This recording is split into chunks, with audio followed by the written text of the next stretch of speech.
Hello, hello. It's Musty Hobbit here, and it's Tuesday, the 25th of October, and we are having another Cartridge Club Hangout.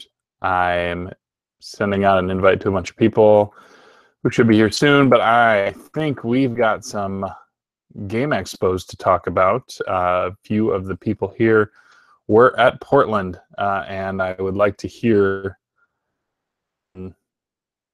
what sort of things happened while they were there. I anticipate there being a fair number of pickups. I have stuff of my own that I'm excited to share, and we shall see what everyone else has. But yeah, how are you? Those of you who've decided to make it, and those of you who are joining, hope all is well. Hope we're stress-free tonight and all that. So let me think. What did I do in my non-PRGE weekend? I didn't do a whole lot. I have been playing Diablo 3, which has been fun. Never played through Diablo before. Actually, it's the first Diablo I've played.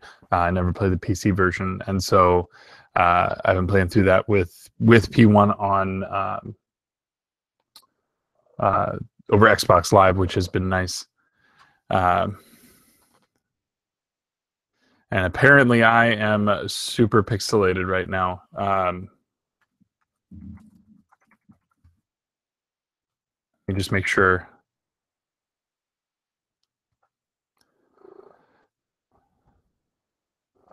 I'm trying something out today, and I'm hoping that it.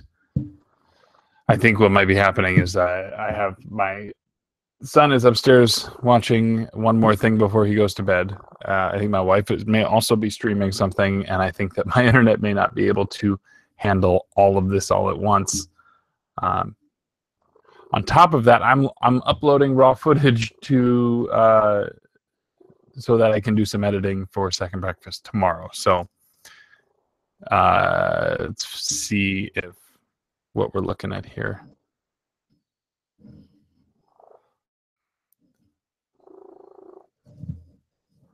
Let's see. Hello.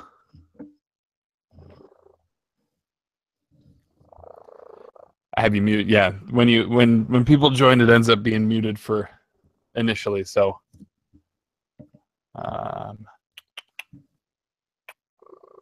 hopefully, my audio. It sounds like I might not be coming through very well. So,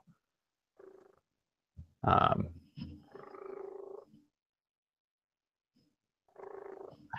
hear a cat purring, so. well, that's good. That's good. It's the one. Yeah, if my video is off, I may just shut it off if it's going to be pesky like that. Actually, I'll close Twitter. That might help.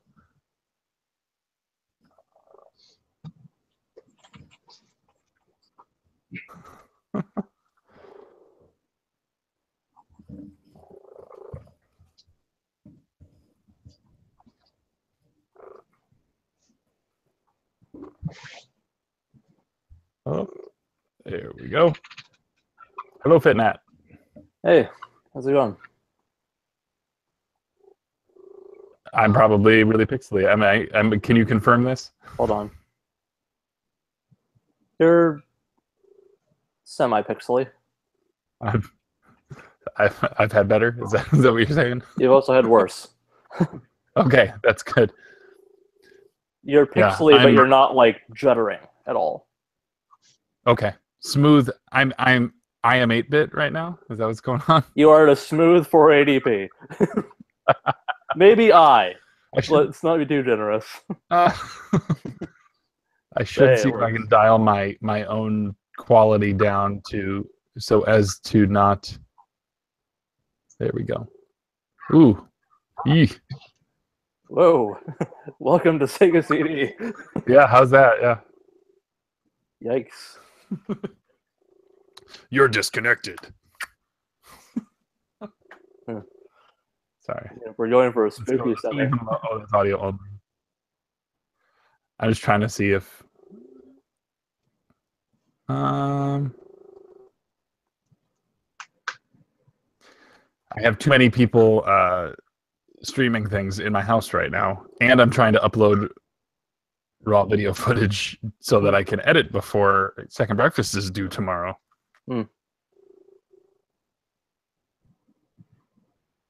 Because that's going to be embarrassing. I can't let this be the week that I slip on my schedule. Or maybe people will just have to have Second Breakfast at night. I know there's a joke there. I just don't know enough references.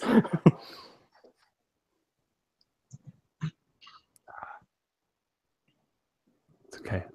I guess it's a good sign that I've trained people to be ready for it in the morning, but it is what it is.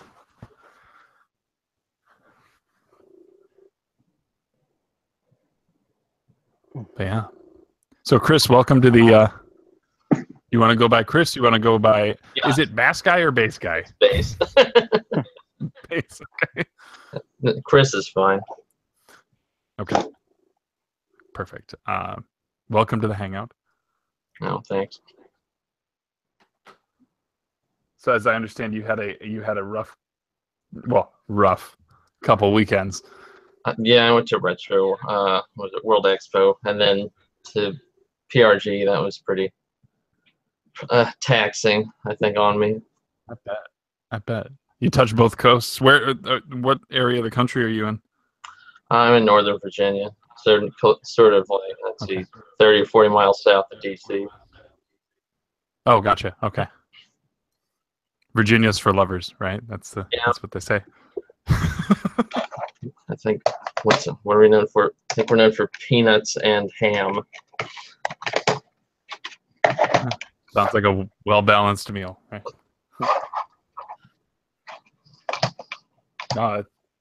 I wish I could have made it out there. I think this weekend I tried to like keep myself occupied as much as I could without like sticking to Twitter too much, and yeah.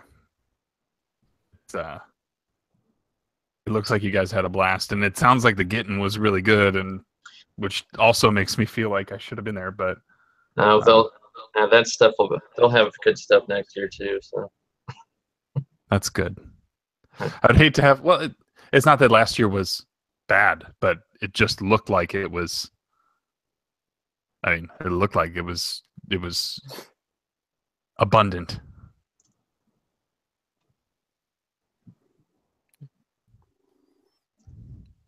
I don't know where Ryan's at. Where are those guys? Didn't he say he was going to be on like maybe a half hour later than usual? Well, Eric said he would be around. Eric said to be just in time. Oh, we should get Duke in here. Haven't seen him in a while. But I do remember Ryan saying that he had like plans and he'd be a little later. He should have no plans but this.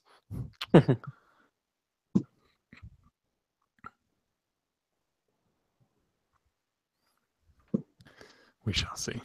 But yeah, two cons in a span of 8 days, like that sounds troubling. I couldn't imagine. I think when I drove with one of my buddies from Northern Virginia to was Hartford, Connecticut, and I think each way was like 8 hours to 8-hour drives. And I think we took the toll road thinking it was going to be a lot faster, and it was like $42 one way. So we went another way back because I was not going to pay another $42. Yeah.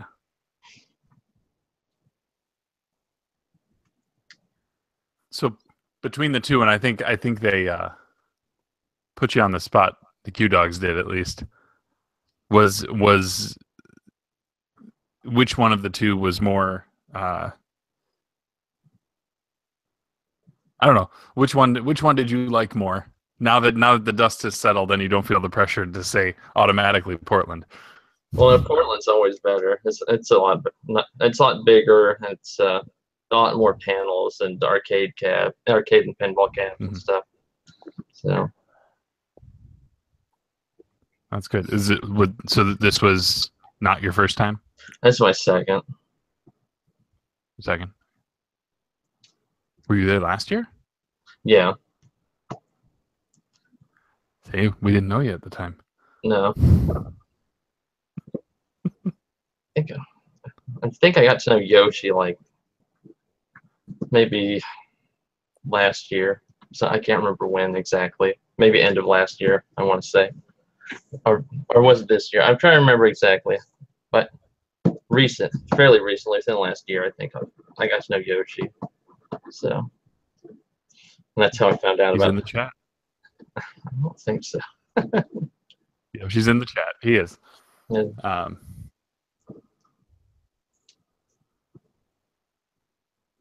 I'm surprised he's not in here, but school calls, I assume. Yeah. I don't know. I thought he had a bunch of tests like all in 1 week.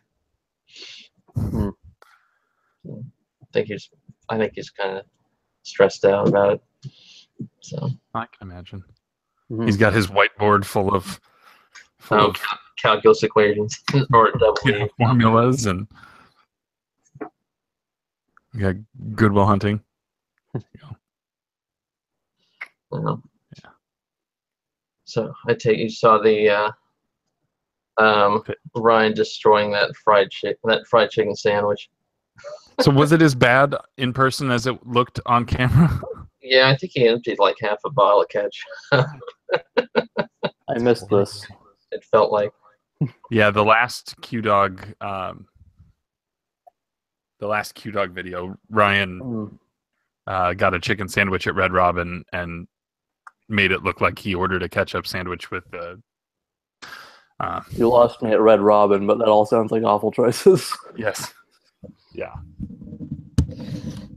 I meant to watch those, but I didn't get to them. Yeah. Sounds like Mrs. Q Dog in the chat says it was bad too. So. Yeah, I don't get it. I get that maybe Red Robin chicken is not the best in the world and may need some masking, but there comes a point. Yeah, I'd believe that.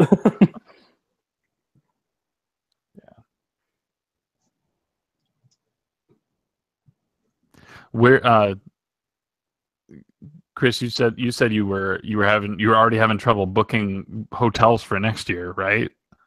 Yeah, I think the DJ at PRG East announced that they had the dates for next year, and I don't know if people just sort of were just trying to hold rooms for next year because I looked and I couldn't find anything. Or I almost wonder if hotels might not like allow unless they're doing like a block reservation, that far in advance. Because when we did last year, we did the Inn at the Convention Center, which is right across the street, and that is the best 2-star hotel that you'll ever go to. That's where I stayed. But it's, yeah. Like we had 2 rooms locked down, and we did it maybe 4 months in advance, and it wasn't a problem. So, yeah, I think stuff will open up. I booked a room just in case, but I'll probably dump it and try to get in at the convention center. I think that's where Ryan and Dean were staying. I think that's where Dean that was Dean's recommendation from the year prior, from 2 years ago. And it's super convenient. Yeah, I think the Q Dogs parked in the basement, the garage. It's a nice parking space. It's very convenient.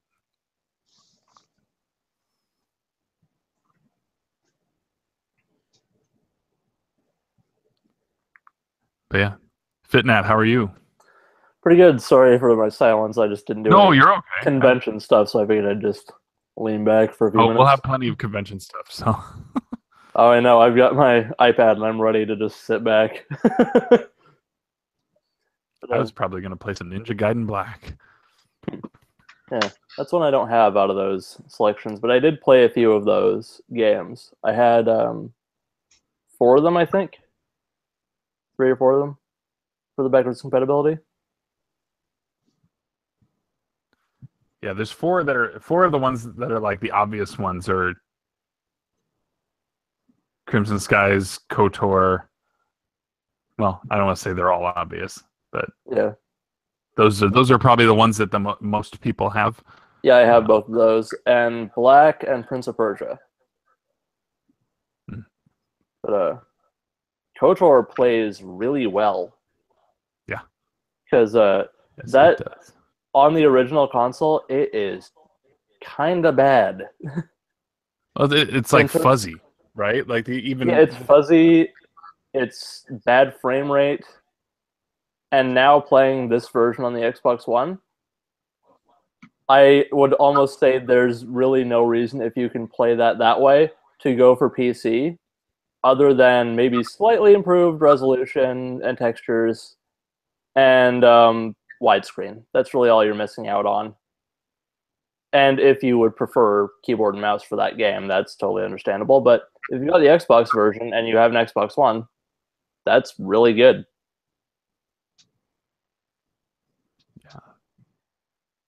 That was a pleasant start to my week, was that. Yeah.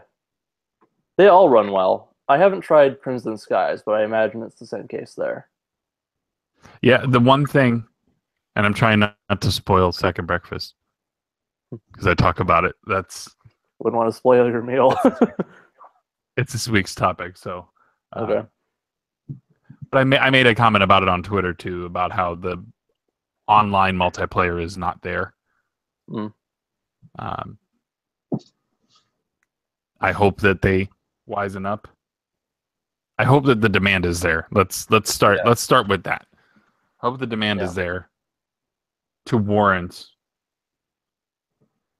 I would think it's an area. Yeah, I mean, if there's not enough people, like if it would be like pulling teeth to get a match, then I understand why they wouldn't have it. But I really hope they do, because there's some other online multiplayer stuff that would be nice to have, and if they don't do it for Crimson Skies, then I don't see why they would do it for anything else. Yeah. I mean, if they put Halo 2 on there, they will probably get a lot of requests for that. Oh, yeah. Anyway, hey, Eric. Yeah. Hello. Hello.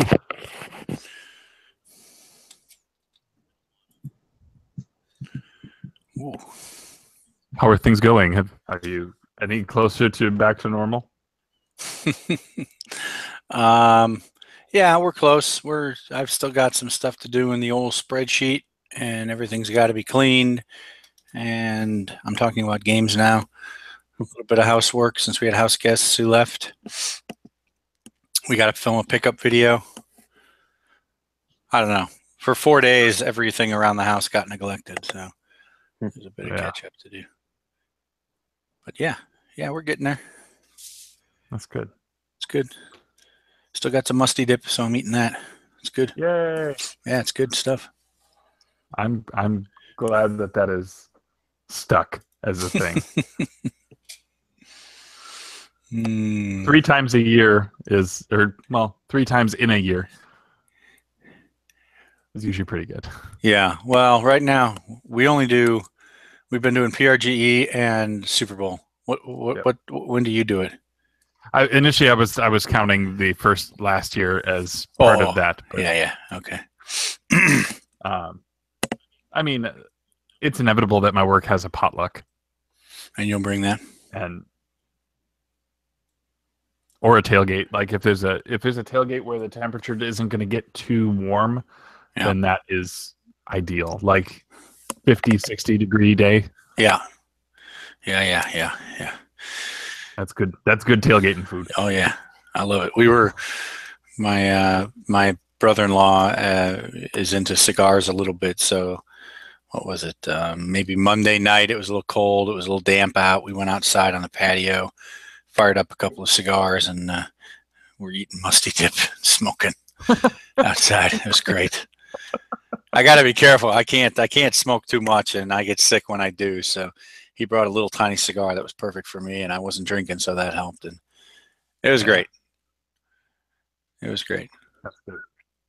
I despite his mocking, I missed you guys. That would have been fun to be there. Okay, yeah. Did you see the video where he was making fun of you? I saw it. I chose not to make a comment because Melissa was asking. She's like, I don't know if Musty's watched the video because he hasn't said anything. No, I saw it. I wasn't sure. Like, I was trying to think of a witty White Sox jab, but I decided to just leave it alone. Yeah, this is not. I was gonna say that he should come up to Midwest. Oh yeah, Ryan was trying to encourage him.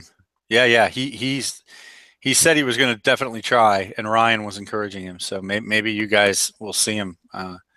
I presume if he does go uphill and you guys are there, he'll want to connect with you guys. But yeah, it was a blast, and I'm sorry that you couldn't make it. And of course, I hope you've heard by now about Kevin's dad, and that was real. That was a real shock. We found that out on the way home from dinner on Thursday night that he was going to have to turn right around. So that was real unfortunate. But yeah, you guys were all missed, but it was a successful expo, I think, in terms of pickups. Anyway, it still looks like you guys had a blast. Yeah, it was definitely fun, And Chris, I see he's in here too. We got to meet him, and he hung out with us. That was great. That was really great. So yeah, it was definitely a good one. Yeah. I encourage anybody, anybody here who can hear me speaking now, please attempt. It's worth. It's worth it for me because it's only a 35-minute drive, so it's easy for me to say. But if you haven't come to PRGE and you like expos, come on out sometime. Yeah. I think at this point that's the last of them, right? Are there any other big ones in this calendar year? I'm not sure of any. It might be the last one. It's the last one we go to. I think there's one in Syracuse, but no, nothing. I don't think that one's very. Is that a video game con or something?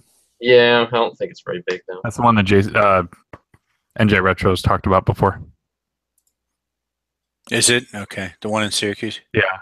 Oh crap. He said he'd been up there a few times. Hang on, Melissa wants me to take the pizza out of the fridge. That was 40 minutes ago. I'm gonna be in trouble. I think she's in the chat too. So I think you're in trouble.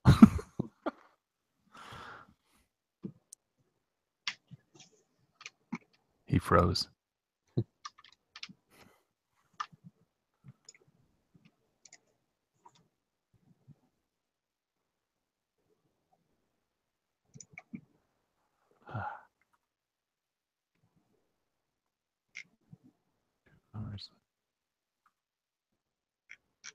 This raw footage is going to take another 2.5 hours to upload. So it should be done. So maybe by the time the Hangout's done, I can start editing. Yeah. Yuck. Trying something new.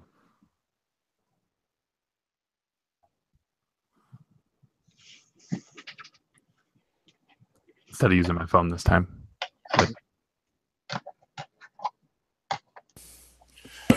So Musty, I might have overtaken you on those Tengen games. Yeah, I might have. Did you find Pac-Mania? No, that's the white whale. Is that the only one you need? I needed 2. So I haven't overtaken you, but we might be tied. You have one that I need, and I have one that you need, and we both need Pac-Mania. I think you still need Shinobi. Yep. Is that right? I had a lead on it, and then on Facebook, I messaged the guy because he was like $5. I'm like, oh yes, that's like a $12 game. I messaged him, and he was like, oh, I totally forgot to take down the post. I'm like, You jerk. Well, there was a guy who had a complete NES collection. So he had I kind of picked up on that because this you said that he had the Tengen like 1.5 Tengen. Yeah. He didn't have duplicates of Shinobi or Pac-Mania, and I don't think I got anything from him because the Tengen labels, they were all awful. Do you care about label condition? Really? Not so much. I took a gamble on that Tetris, and it worked out for me. I wish I had asked you about Shinobi. I don't know what he was asking. His prices weren't great, and the labels were all. I don't think I bought a single game from him. But yeah, maybe no. It'll happen, and if it doesn't happen before Midwest, I would bet that it will happen at Midwest. Awesome. Plus, Rocket's friends, the Carney. Well, the Carney probably, you might have it. Yeah, you probably hear all kinds of stuff about the Carney. No, his actual friend, Brad, he is the one I got my Felix from, and because he got an NES Classic and modded it, and so he was liquidating his carts. Yeah. So he got me my Felix. He offered me Shatterhand as well, and I passed on it because I didn't have enough cash for both at the time. Well, but I think he has Shinobi. He might have Pac-Mania too. Or maybe it's the other way around. I think he's got one of them. All right. Well, if you meet with him and he's willing to maybe, I don't know. I don't know. By Midwest, I should have 2 more expos under my belt. And so I might have it by then. But Pac-Mania I only saw one there. I only saw one Pac-Mania, and it was at the guy who had the complete collection. And there was a gash. There was a missing part of the label. It had been like peeled off and ripped off in the middle, like right in the middle of the label. Like it was weird. Like what would cause that to happen? Blockbuster sticker. That could be. Yeah. I had that happen with the Maximum Carnage, which is why I went right to that. Okay. So I didn't buy it, and that was the only one I ever saw. But I did get Tetris, which I think I mentioned to you, so really happy about that. Oh, that's fantastic. It didn't work at first. Oh. It took me a couple tries to get it working, and then I'm like, it was all garbled and stuff, and I'm like, I hope a good cleaning will fix this, and it did. Good. It came up right away after a thorough cleaning. Same with Indiana Jones. I guess I'll give it away. Indiana Jones is one of the other ones I got. Awesome. Yeah, that version of Tetris is super good. Yeah. Yeah, I was actually playing it, not just testing it. I was actually giving it a run. It was great. Yeah, I'm pretty happy with that. So yeah, I probably won't reveal everything I got in this Hangouts tonight, but I will. That's perfectly fine. I will reveal some. No one's gonna force you to show all your hand. Well, no, you wouldn't want me to either. There's too damn much stuff here, and most of it's crap you wouldn't care about, or crap that people shouldn't care about. Yeah. Okay. I went on a little spending spree to, quench my appetite. Oh yeah, what'd you get? Are you going to show us part of the thing? I'll show you later. Yeah. Okay. Good. Let's just say a lot of it ties to news that came out this week. Oh, right. Yeah. Okay. Well, I think I can guess. Yeah. But cool. Yeah. So you guys all psyched for Odyssey? You can talk Odyssey hype if you want. I'm actually not all that hyped, but I am looking forward to the game. I'm just kind of casually like, it'll be good to play that when it comes out. That's where I'm at. Yeah. I pre-ordered it because of the bonuses. Yeah, I pre-ordered it because, I guess, no tax, because the Amazon here is only 10% off now. But it's still more off than that will ever be. So. Yeah. But I actually ended up messaging Amazon support because I still don't have a delivery date or any sort of indication that it will be shipping in the near future.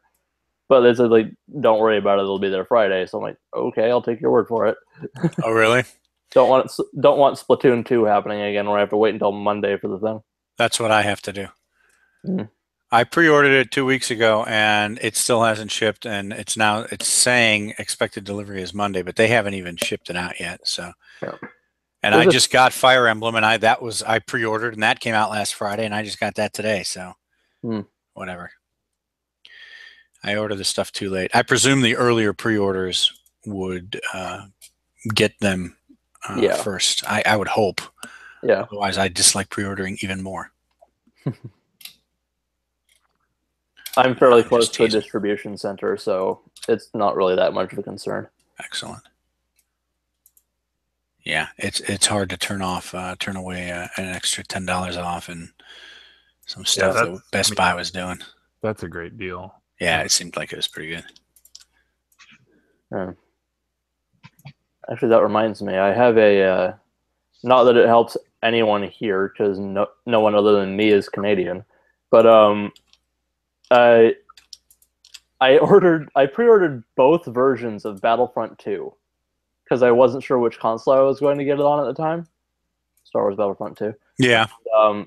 Because I pre-ordered it during E3 because they had this insane deal where like all these games were going down to $50, and that doesn't sound like a whole lot of a discount for the US, but Canadian games are $80, so that's substantial here. Okay. So I have them both pre-ordered for $50, but it's like I only need the Xbox One version, so I'm just kind of looking to see if anyone in Canada wants that other $50 one for PS4. Oh, good luck. I'm sure you'll find somebody. Yeah, I mean, like, you shouldn't tell them you got it at $50 though. I mean, I'm fine just like being reimbursed. Fair. I can probably just change the address on the shipping and just get it right to the person. But it's just there's no point canceling the pre-order if I can get someone a deal on it. Right. Good point. You just you probably throw that in the forums. I'm sure somebody would jump on it. Yeah, probably. You know, Miles has that running. Okay, you took care of it. Yep. PS4 collection he's got going there. What do you mean running collection? Well, I mean he's currently collecting for the system. Like currently, like that's his system of focus. Okay. Maybe I'll message him, see if he wants it. If he doesn't pop up in the chat later, I'll just put it in the chat if he does. I'm sure someone from the club will want it. Yeah. They'd probably have to be from Canada, though. Yeah, that's my point. What I said, it doesn't really help any of you. Might help me. I'm Canadian. Do you have a PS4 and interest in Star Wars Battlefront 2? Why, you have an extra copy of it? I have it pre-ordered at a substantial discount on both platforms because I wasn't sure which one I was going to get it on. But now I don't need the other version, so. Oh, okay. No, I'm not really. I'm more retro, you know that. Yeah, that's why I wasn't bringing you up as a contender for the offer. Yeah. When you guys talk about new games, you lose me. Yep. So back to Mario Odyssey. Kidding. While we're talking about Nintendo stuff, can we all talk about what happened with my Zelda file? Just briefly. Yes. Oh, that sucks. Lay it on us, man. So it's been nice. I've actually been able to talk video games at work a little bit lately. Like you would think that, you know, there's a science-y employment place, so there's got to be a ton of nerds, and like the departments that I've been in, the department Nerds. I've been in has not had that.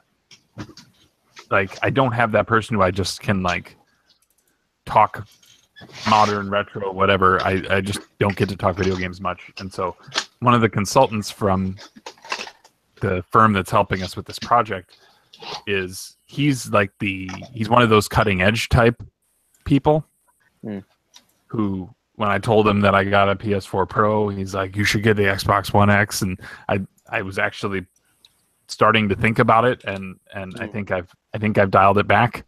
For now. For now, excellent. For now, I want it eventually. just not for the price it's currently going for. Not 500. Well, I want to see actual, like, I know Digital Foundry is good with their performance tests, but I really want some testimonials from users, like actual users, on how this functions at home.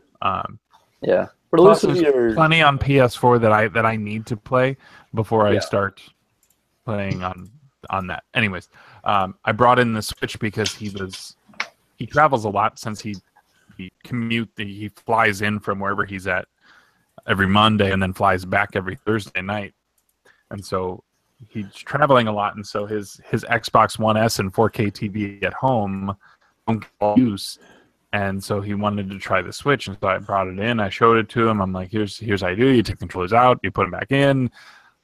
Here you can do this pivot thing, and he's like, what game do you have? I'm like, I have Zelda, and I handed it to him. I didn't even think he hit new game, and there's a pop-up there that says this will eliminate your previous save file. Oh no! And he clicked through it. He didn't read it. I mean, I didn't know.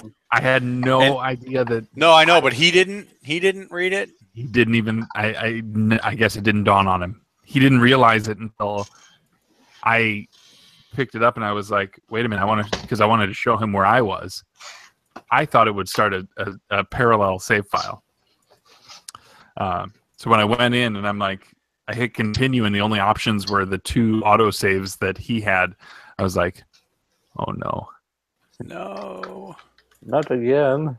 Hey, well, yeah, because you're gonna get your money's worth. Well, the problem is like that was going to be my Z for the ABC challenge or the CC ABC. Oh, no! And so that's 10 to 15 hours of progress, maybe. Yeah. Which is, a regular full game. It's going to be hard to make that up. Yeah. Yeah. And it's going to be hard to, like, I could play a different Z game. I don't know what yet. I could play Zelda 2 in under 15 hours. I mean, yeah, maybe. Most any other Zelda, probably. Potentially. I could play Link's Awakening. I'm sure that's shorter. Yeah.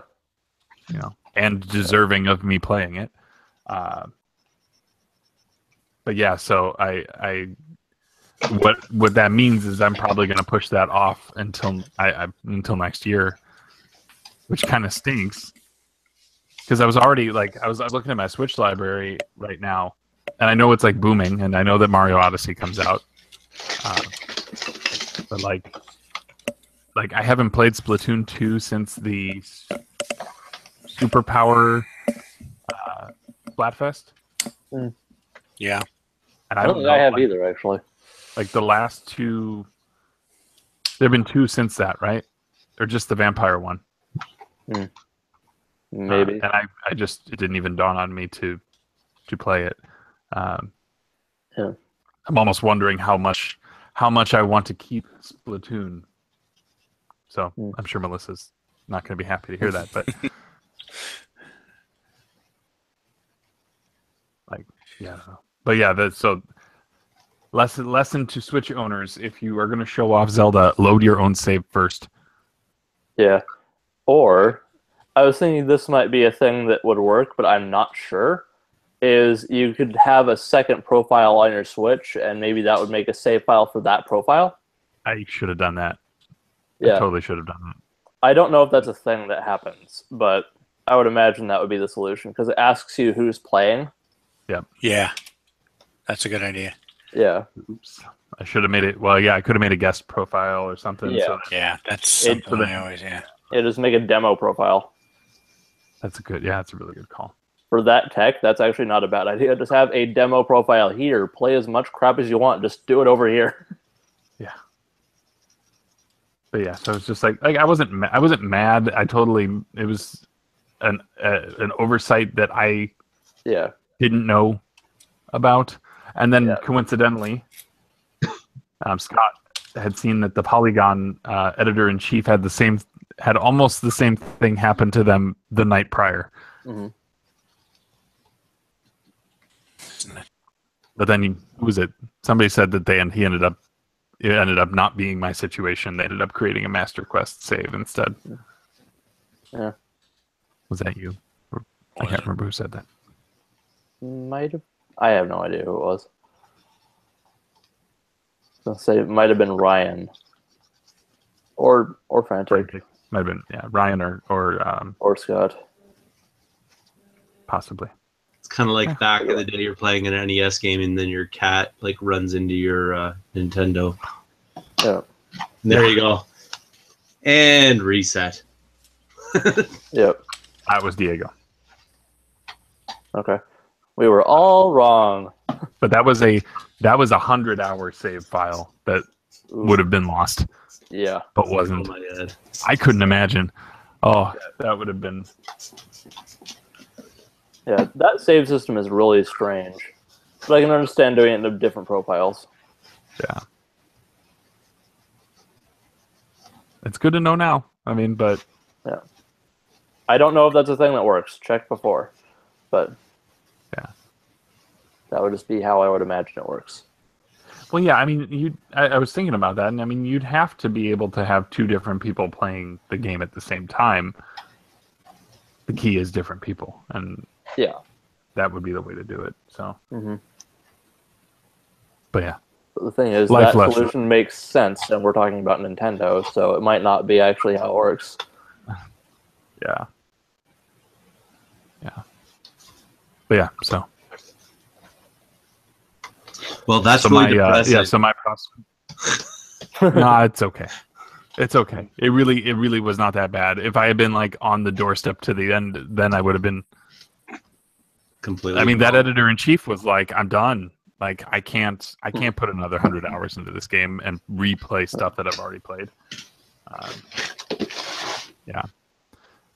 I could not imagine. I mean, like, even if I had like lost all my Overwatch progress, like I couldn't imagine that, but at least that's just numbers. That's just skins, right? That's not skins story ranking. progress. Yeah. That doesn't take my skill away. Now I have to go back and I have to go get magnetism again. And Yep. I should just try to speedrun that game. Aren't there people who can finish that in like 15 minutes now? Really? We've got to be. I don't know. I don't know if they're glitching it or what, but I couldn't. I mean, it seems difficult that you would have to get all of the early powers and then just go. I don't know how you could do it, and I don't want to watch because I don't want to ruin the ending for me. But alas, that's the thing.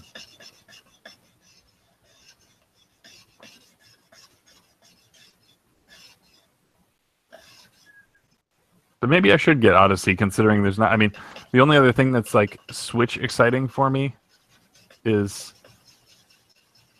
Skyrim. I think. But again, I don't have that in my budget of hours for video games for the rest of this year. Skyrim is not in there. I think that's budget for video games for the rest of your life with Skyrim. I mean, it would be great to have. It'd be great to just be able to in a forest somewhere play Skyrim on your Switch. Yeah. That is an oddly appropriate casual play game. Really?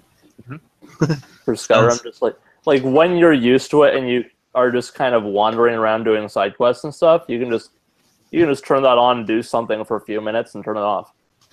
Well, that's what Zelda was. I mean, that's what Zelda ended up being. That, I'm just going to go in and do a shrine and then put it down.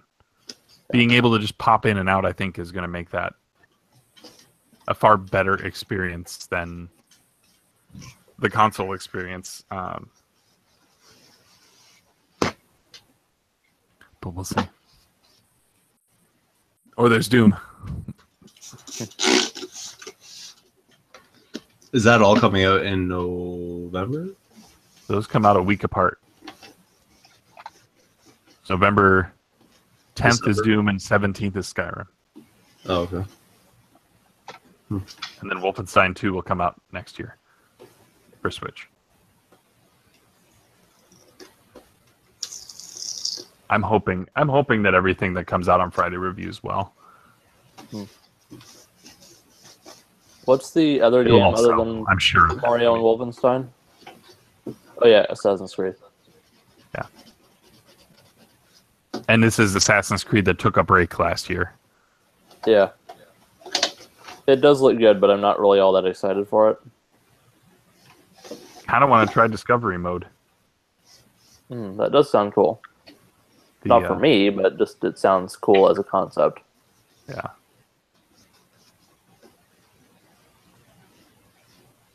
To those who aren't familiar, Discovery Mode is a combat-free experience that is meant to teach about like the historical accuracy of the game. Yeah. I It's suppose. basically an edutainment mode, which is very strange, but also appropriate. Yeah. Like, you recreate these giant open worlds, might as well have it something that can be useful to somebody. Mhm. Like, more than just the initial adventure. Well, I always used to remember from world history class that we would watch these. Was it David Macaulay? Would do animation of like pyramid or cathedral or castle. I think those were the three big ones. That sounds right. He did books, right? And yeah, they were Books. also books, but then there were actual movies where he cut together him walking through the ancient site, and then it would cut to the animation of a story happening in that place. Wow. He also did The Way Things Work, which is a book that I still have upstairs. Like a really all about like simple machines, like all the way up to like at the time it was like fax machines and stuff like that. Cutting edge. Ooh, very cutting fax edge. machines. Right. Yeah. Oh yeah, we were talking about Assassin's Creed. Yep. And somehow we Was got that- into fax machines. Was it Almost Famous? And the guy's like, "Yeah, we can send a whole page of text in 11 minutes." Or something. And it was about a fax machine. That's so good. I don't know if you saw it. Yeah, I've been meaning to watch that again, actually. I thought it was the best joke in the whole movie. I don't know. It was kind of like not. I don't think it was like understated, but it wasn't like overstated either. Yeah. Yeah. Although I probably just ruined it for everybody, so apologize in advance. You officially killed the best joke in that movie. Yeah, just killed it. Now there's going to be memes and GIFs and the whole bit. Back to Assassin's Creed. Yeah, half the fun of those games are the environments, really. Mhm.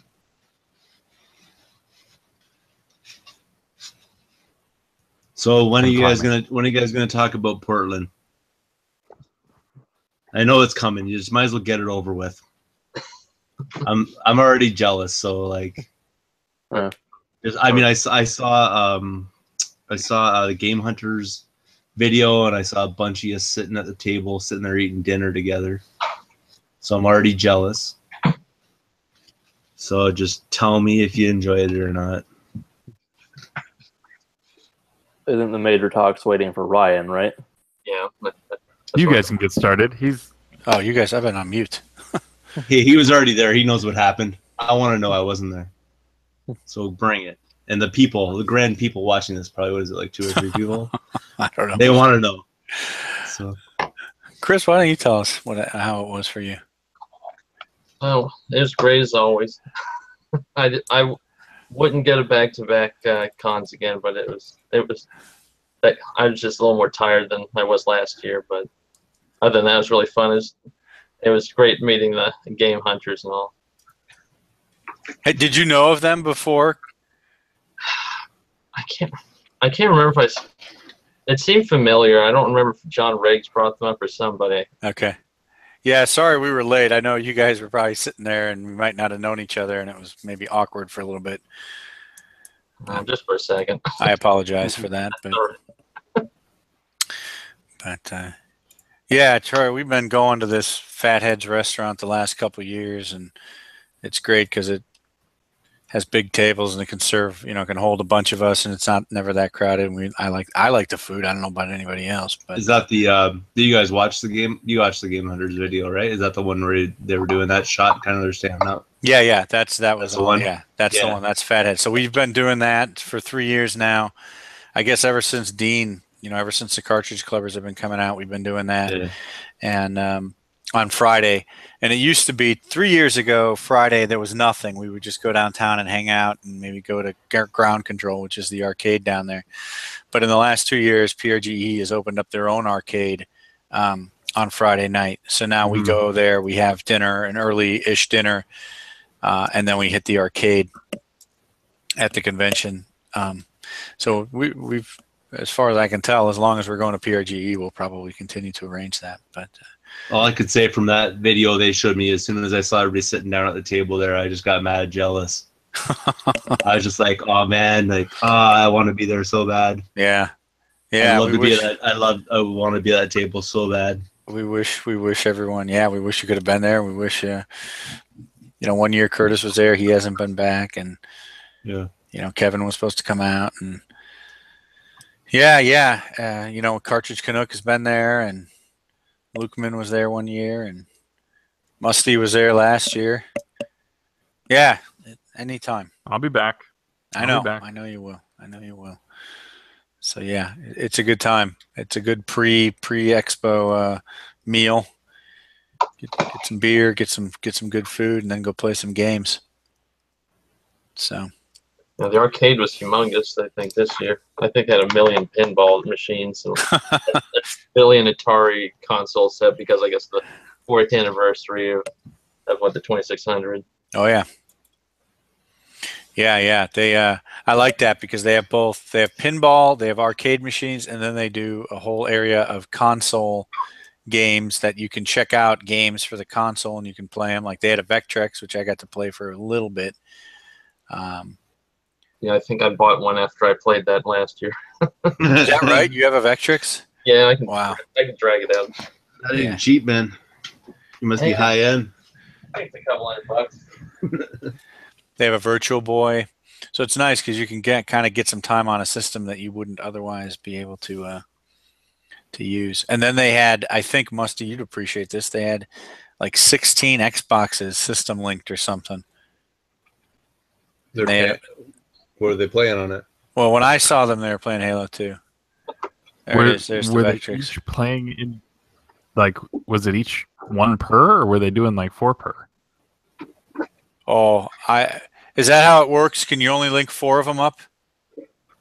I mean, for Halo, you can do 4 screens of 4, so you only need 4 Xboxes. So unless they had multiple setups for that, unless they were doing, unless they're doing like. But I thought I saw last year they were doing Battlefront 2, and I thought it was 1 person per Xbox. Yeah, it was 1 person per Xbox. They were all full screen. So they must have figured some. That's probably the. They figured out some way to emulate Xbox Live. Is there no way to do a local area network with Xboxes? You Does it have? You can with up to 4, but once you get beyond 4, it's not feasible. Okay. So you have to trick it. Maybe they had set up a network with like Excellent Kai kind of thing or whatever that is. That could be. Yeah, it could be. The guy who did it, they make it think that it's going on to Xbox Live, and they just have all of them in the same local network. Yeah, that's probably what they did. That's what they do at Midwest with their 8 system linked Steel Battalions. Okay. Oh well. Wow, that's a lot of Yeah. resources right there. Yeah. Yes. I can't even find the pedals yet. Yeah, that's one of those things that someone does when you ask them why. They just say, because we can. Yeah, Yeah. So that's the yeah. same as that the GameCube setup where they set it up and they do the Four Swords thing, but it's like it's not on the Game Boys; it's actually on the screens. Mm. And they like rig it a certain kind of way with like a bunch of GameCubes. I'm like, and why? And because you can. Yeah. Novelty. But I mean, that's kind of cool. You wouldn't have to look at Yeah. the Game Boy. You have to you can play it on a screen, which is wicked. But Yeah. like, wow, that's a lot of resources right there.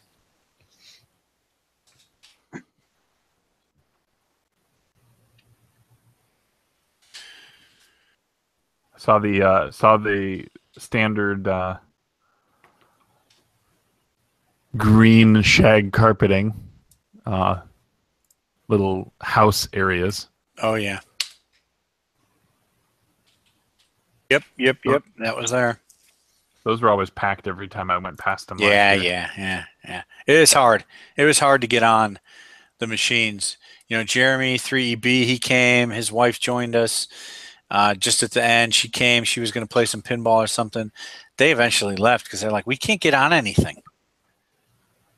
It was too crowded. Too crowded. From the footage I saw from things, it didn't look like there was. Maybe that was just the vendor floor or something. But I mean, you guys were there, obviously. It looked tame. It looked. I don't know if you were It just looked very recording. tame from the video. It's just like kind of looked like they had room to move around and whatever. But No, I just meant the arcade. It was it was always full. There was always. And that was the Friday night, right? That was Friday, where no one had anything else to do but go to the arcade, right? Oh, yeah, there you go. Yeah. Yeah, so I'm sure the other 2 days when people were split between panels and the vendors and the arcade, it was a lot easier. But I mostly just get on the. I mostly am just shopping and going to panels that day. Hang on.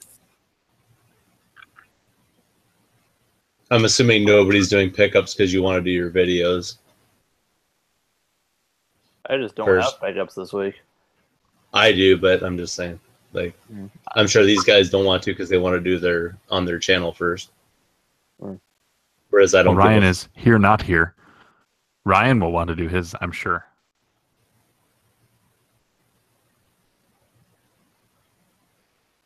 I have stuff too. Because I needed to feel part of something. I have stuff, but I had to work for it. I just didn't go to like a conference where, you know, everything's just laid out nicely for you. I actually had to like go out, hit the streets, and you know. Come on in, sir. Yeah, you didn't have catered video games at your disposal. Pre-cleaned and tested, all that kind of stuff. Oh man, I'm definitely cleaning the crap I bought. Jeez. But yeah, you did it the hard way. Mm-hmm. I'm sorry, I missed some of the conversation. So we're waiting on Ryan, right? He's here, but not here. And Josh is here, but What's with that guy? also muted. Did I freeze up, or is that the feed there? Nope. You didn't. No, you're good. Maybe it's me. I'm just like, oh my god, this computer better not die. I need it in like a week and a half. Or That's right. You've got your live stream. That's right, man. Have you gotten guests? I know that you were. I'm pushing frantic. for them. I keep pushing on Twitter and nobody's responding. So I think I'm pretty much got like a couple buddies coming over. I know that like a couple of people are coming over that, you know, were here last year kind of thing. But I'm like, oh my god, like I'm gonna fall asleep on my stream, man, if people don't come over to my place. Do it. Yeah. I can't give you a refund if I fall asleep. I'm sorry. I'll just be part of the show. That's the content people are waiting for if these hangouts are any indication. Mm-hmm. You'll have songs made about your sleeping.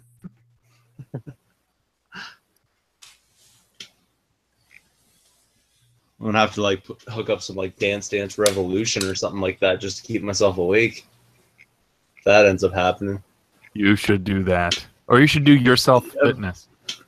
Yeah, and like totally burn myself out, and then try to go for another 8 hours after I work out. Star But Wars Connect. there's like yoga meditation in there. That'd be weird. You can just do Star Wars Connect for a few hours. Right, Zumba. Do some Zumba. Just great. Dance. Ryan can probably hook you up with a few copies of that. That's like- like Just Dance 4. I was expecting people to like kind of respond. I was like doing like call outs for people to join me, but I haven't heard any really response for it. So it's like, I mean, I've heard like some, but not, the usual suspects or anything.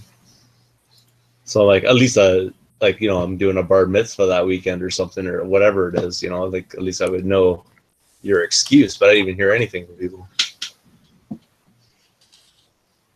Calling out into the wild and getting nothing but my own voice back, basically.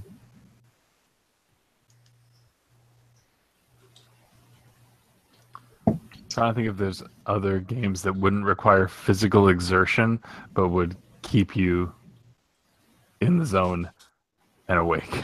Is there any games Horror that, games.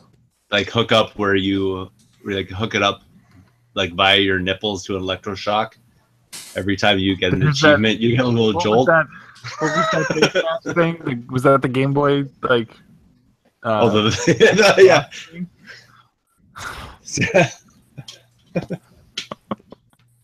That I'm pretty sure that's obscure and probably extremely expensive.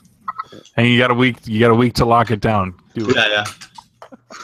I'll put a call out. I couldn't even get a response about coming over to my house. I'm pretty sure no one's gonna respond if I ask for that. Yeah. Wait, did AVGN even did he find one? Did he get one, or was he just talking about it like with images? I think you just talked about it. Okay. Oh, Miles says he'll likely be there. Miles says he'll be there. Nice. Nice.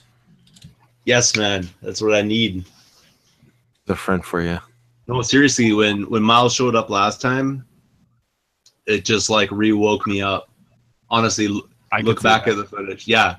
Like showed up and I was dying. Like I was kind of hurting. It was only like whatever number of hours in. It wasn't as long in. It wasn't like even past maybe a little bit past the halfway point. And I was just like in zombie mode, man. Like I wasn't even speaking at that point. I was just playing games and then like guys showed up and stuff and just boom, back to business. It was fun again, I need that. That's why I want people over here. Mm-hmm.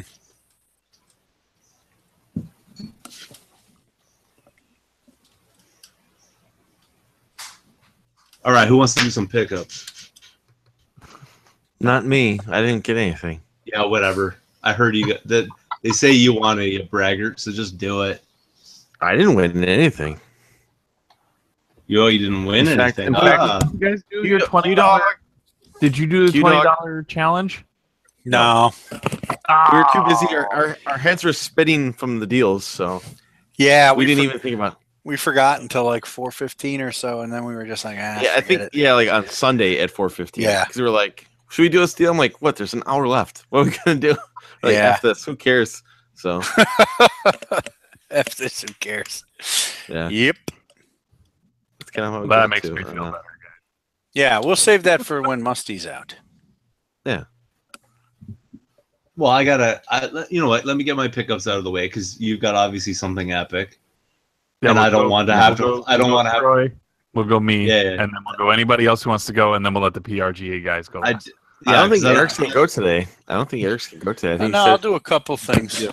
I got to think about what I want to show. All right. You guys could probably see it behind me. Well, you know me. I'm going to show it all. So All right. Eric and Eric- Dean, Dean and Rob way outdid me. So Is that the true? first thing I got, if you want to present me, because I don't have creative control over any of this, There you go. is and I think this is actually going to be a little mind-blowing for you, considering it's not that it's amazing, but I wouldn't expect to find this in a thrift shop. Soundtrack? The soundtrack. So this is Wow. by Grant Kirkhope. and the person didn't even open it. It's probably like some kid that like pre-ordered it and went, nobody listens to CDs anymore. So I'll just download it on YouTube. To be honest, that's the only thing I want from the game. I don't even want the game. I just want the soundtrack. Pretty awesome. So I found soundtrack that CD. That's a baby's toy. Yeah. And then I walked in and found this. Not too bad. Day of Reckoning, $5. It's weird. This game can go for like 6 to 30. If you look on eBay, it's crazy. Like Canadian peso is not. Translation: no one really cares that much. It sells very infrequently.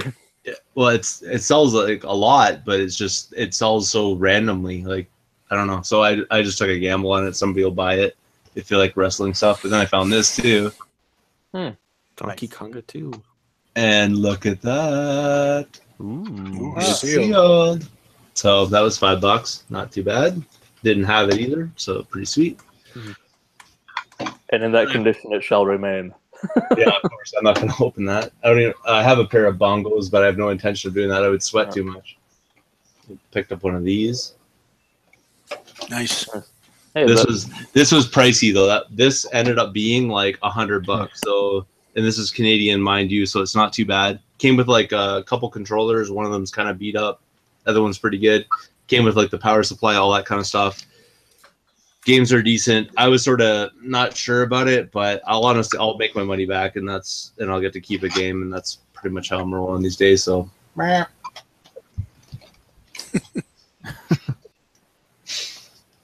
this guy, Mario 3, usual suspects. Zelda 2, Ninja Gaiden 2, nice. Cracula's Curse. Nice. And this is the only one I'm keeping because I don't have it. So the rest of them are, I'll make my money back on it basically, but I was like, I don't know, it's not really worth it. It's kind of worth it. I'll get one game out of it that's worth like $6. You know, that's that. And I think that was everything. Okay. You can stop presenting me. There you go. Thank you. Give me a second, damn it. Who's next? I can go. Don't everyone raise their hands at once. I'm putting my stuff together. Musty, say what you're getting because I can't look at the screen. What? Musty, if you can just announce what you're showing. Tell you what I'm showing? Okay. Yeah, because I'm not looking at the screen. I'm getting my stuff together. Well, I'm not just going to be like, Well, so you'd be surprised. Sometimes people don't say the names of the games. I believe the concept you're looking for is show and tell. Yes, show and tell. That's why you have to watch the pickup this, video. and we'll be like, ooh, and everything. It does happen. It's like, wait a minute, what are they talking about? Yeah. Okay. I mean, Troy did refer to an NES as one of these. So last Thursday, I got a call from my Video Games Etc., which is my local shop, and I was told that reservation for my Super Nintendo Classic that I had reserved came in. So right, in line in their reservations, they got 20 on day one, and then the next shipment was going to be they were going to just fulfill them in order, and so I'd already gotten mine. Me and a couple of coworkers were talking about it, and one of not the guy who deleted my Zelda file, but a different who's been here for almost a year and will likely be here until this project is over, which is sometime next year. We said, let's do something nice. It's almost his birthday. So they all chipped in. We all chipped in on paying for that. So I got a lot of my money back. I only paid a portion of it myself, and when I was there picking it up, the guy behind the counter was handling I said, did somebody trade that? And he said, yeah. And like, what would you want? What does something like that go for? And can I look at a box? And so he held it up. This is nothing glorious. So I'm hiding this apparent reason, but I now have a complete box copy of Bases Loaded 2 in really good shape. Cool. Nice. Cool. The cart and label are much spotless. I couldn't tell that from your video. It's so max headroomy. So Yeah, is he getting drop frames for you guys too? oh Yeah, madly. Robot Musty. Okay. Yeah, I think we have at least 2 sources of streaming going on right now, and I'm uploading my second breakfast footage so that I can edit it. It's the revenge of Mecha Hobbit. Yeah. Yeah, so Bases Loaded 2, I picked this up. It was $6. Nice. So I figured why not. So then the news came out on the backwards compatibility program was a day off, or was a day away, and here's what's coming. So I had remembered that my goodwill to have a copy of Red Faction 2 sitting there for weeks. Nice. To be backwards compatible, so I went and I picked it up. There's no manual, but it recognized the disc when I put it in. It downloaded, and I have yet to actually play it. But I remember the first Red Faction game somewhat, and I think my old high school buddy's older brother worked for Volition for a little while. I think. I'm pretty sure it was them, because he would show me the terraforming that you could do in that first game, which really was not quite to the same extent. At that same stop, this was only $1.88, so I picked up NBA Street Volume 2. Nice. Again, no manual, but I know the GameCube version of this was a little bit more expensive. I let go of that a couple weeks ago, so now I have this. And It probably looks better. Yeah. it probably does. You're probably right. Upgrade. And I was on this. I was like, you know what? I need to go see if my other normal spots have. I might as well try and get them now before either because some people were saying that they've been seeing marginal increases in those games over the past month or so. Maybe because of the image, maybe because of the secret GameStop information that some of us know about. Jason told us about. So I ended up going to another secondhand shop, and they had Prince of Persia: Sands of Time, also backwards compatible now. And this one was complete, and the disc is in my Xbox right now. Nice. But Platinum Hits, I never really noticed that the Platinum Hits don't get a different manual. Nope, it's all identical. Oh yeah, that's right. Fun fact. And then I looked through, and then for this had been sitting there for 3 months, so I got it for $1. What is it? Prince of Persia: Sands of Time, Platinum Hits for $1. Oh yeah. Okay. That's a good deal. But then I threw the shelf, and then these next 3 of these, they date their stuff. That's how they know that it's been sitting there for 3 months and how much to discount it and all of that. These things had dates that had not happened yet. Actually, these ones were dated the 25th, which is today, and this was Monday that I was there. And so I looked at them, and I was like, well, for $5, I'm not going to pass up Time Splitters 2. Nice. I hear that's good. Yep. Super fun. And had 3. Oh, Yeah, attaboy. Also complete. So $5 on those Just 2, didn't like and that. then so I guess we'll have to figure that out. Then something I was missing from here was the thing that goes in that helmet. Now I have Halo 3. Bid Edition Halo 3. That's the one that goes in the helmet? This goes in the helmet. Okay, well, I guess I gotta take off the shelf and put it in my helmet then. I did not know Yeah.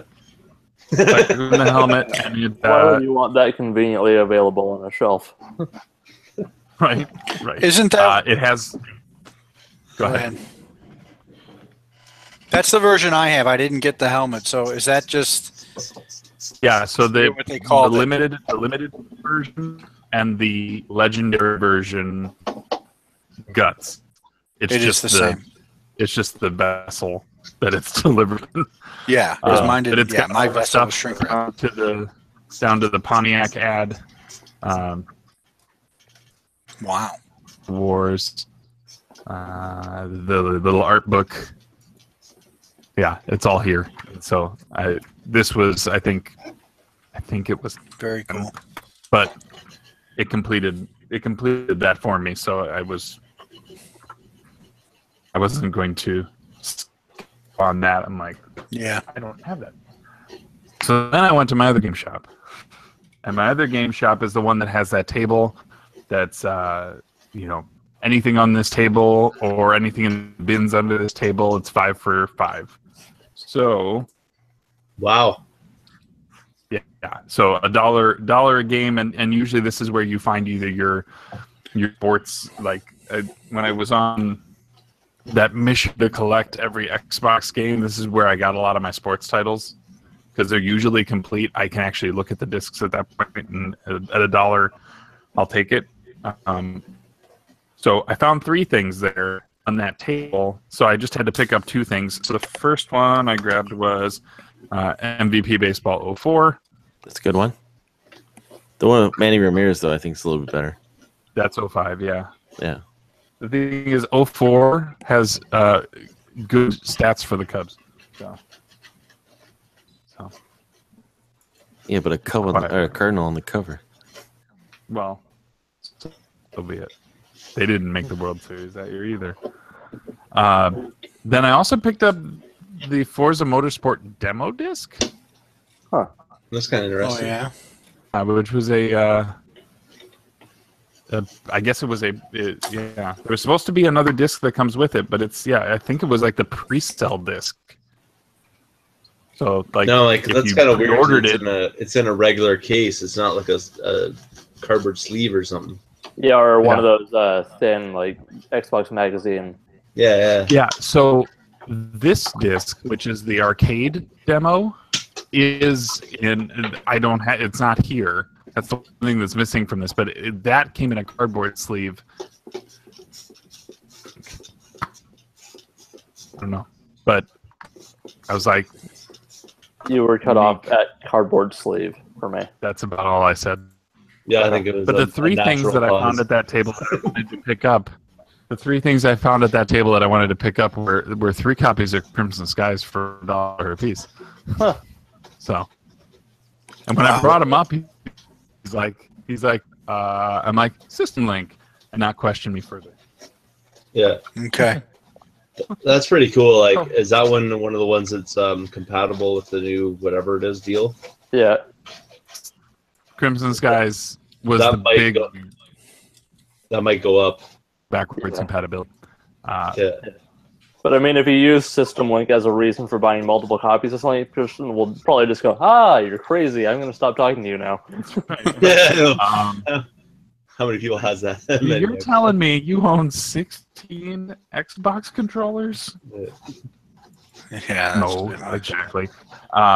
No, Then I I have proceeded more to- than 16. You need backups.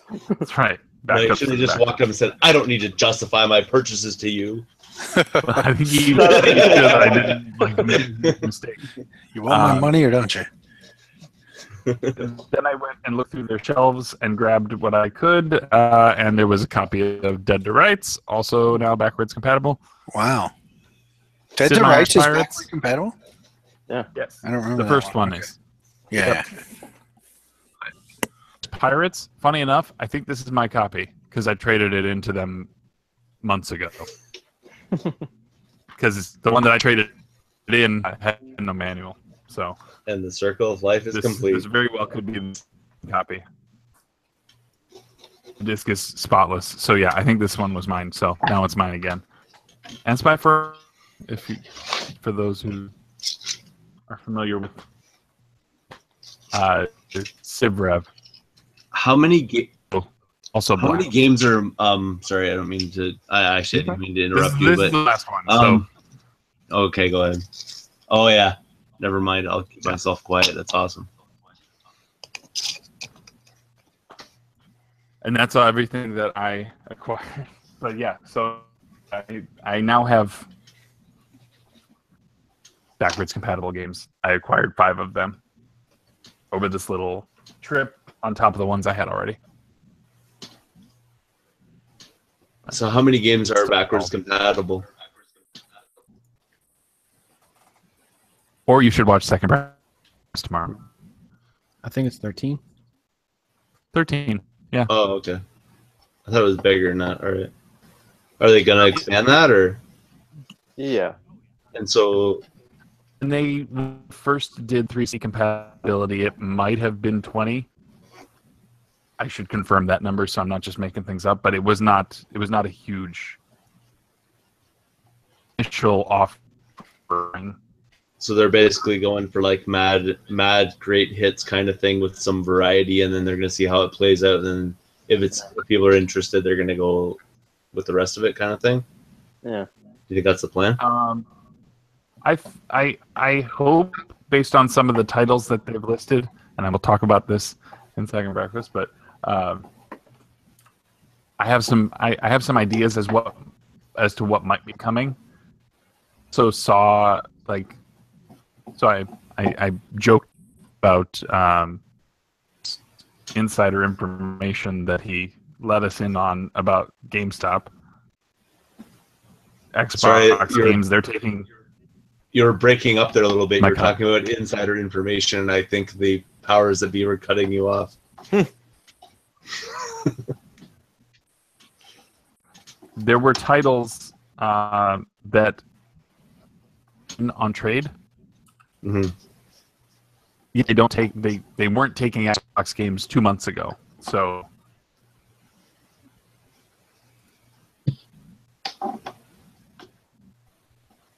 is it any of these games with backwards compatible? And if so, then there's some of the games that I listed are on this list. Oh, okay. So now they're So taking these in, so you know that means they're going to become basically. But possibly. I mean, I don't see any reason why they would take them in otherwise. Yeah, well, they They would probably just know. take, Xbox consoles anymore. They don't. I mean, yeah. They would probably just take the ones that are most likely to be backwards compatible in the future. Or they have the Barbie inside horse track, and they know. Yeah. that's on the list. I mean, they put pirates on Barbie there. horse What do you? There is $15 in trade credit right now. That's not worth it, man. That's like a $40 game right there, easy. I know. Maybe they're taking it in because of Metal Jesus.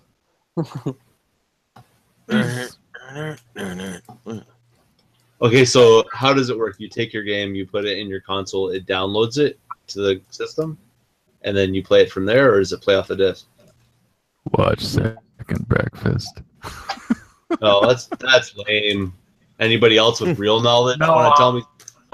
I'll tell you it's fine. Yeah, so it like, okay, so on the marketplace right now, or you can download all 13 games For free? piece. Oh, No, okay. 10 a piece. And digitally, they are now available digitally. If you put the disc in, that is ownership, and downloads the file for you, then. Yeah. You'll still need the disc every time. That's Yes. one distinction between Yes. the digital. You still need the disc to authenticate. Yeah. This is true. That's Yeah. a smart So- move where everybody would just be running around from Xbox to Xbox putting the disc in. So Right. Yeah. And that's the same way that they do it with the 361. All of the games that are 3 backwards compatible are on their marketplace to be downloaded. Yeah. So you basically use the disc as the key to first download it, and then the disc is the key to say, I own this still. Yeah, it's your license Cool. agreement. What would be interesting is to see what happens with backups. with what, sorry? Backups. Oh, If you had a backup of a original Xbox game, what would I'm not going to find out because I don't have the means to do that. why people modded it to play whatever. There's Yeah. probably some Well, I mean, ways for them to tell.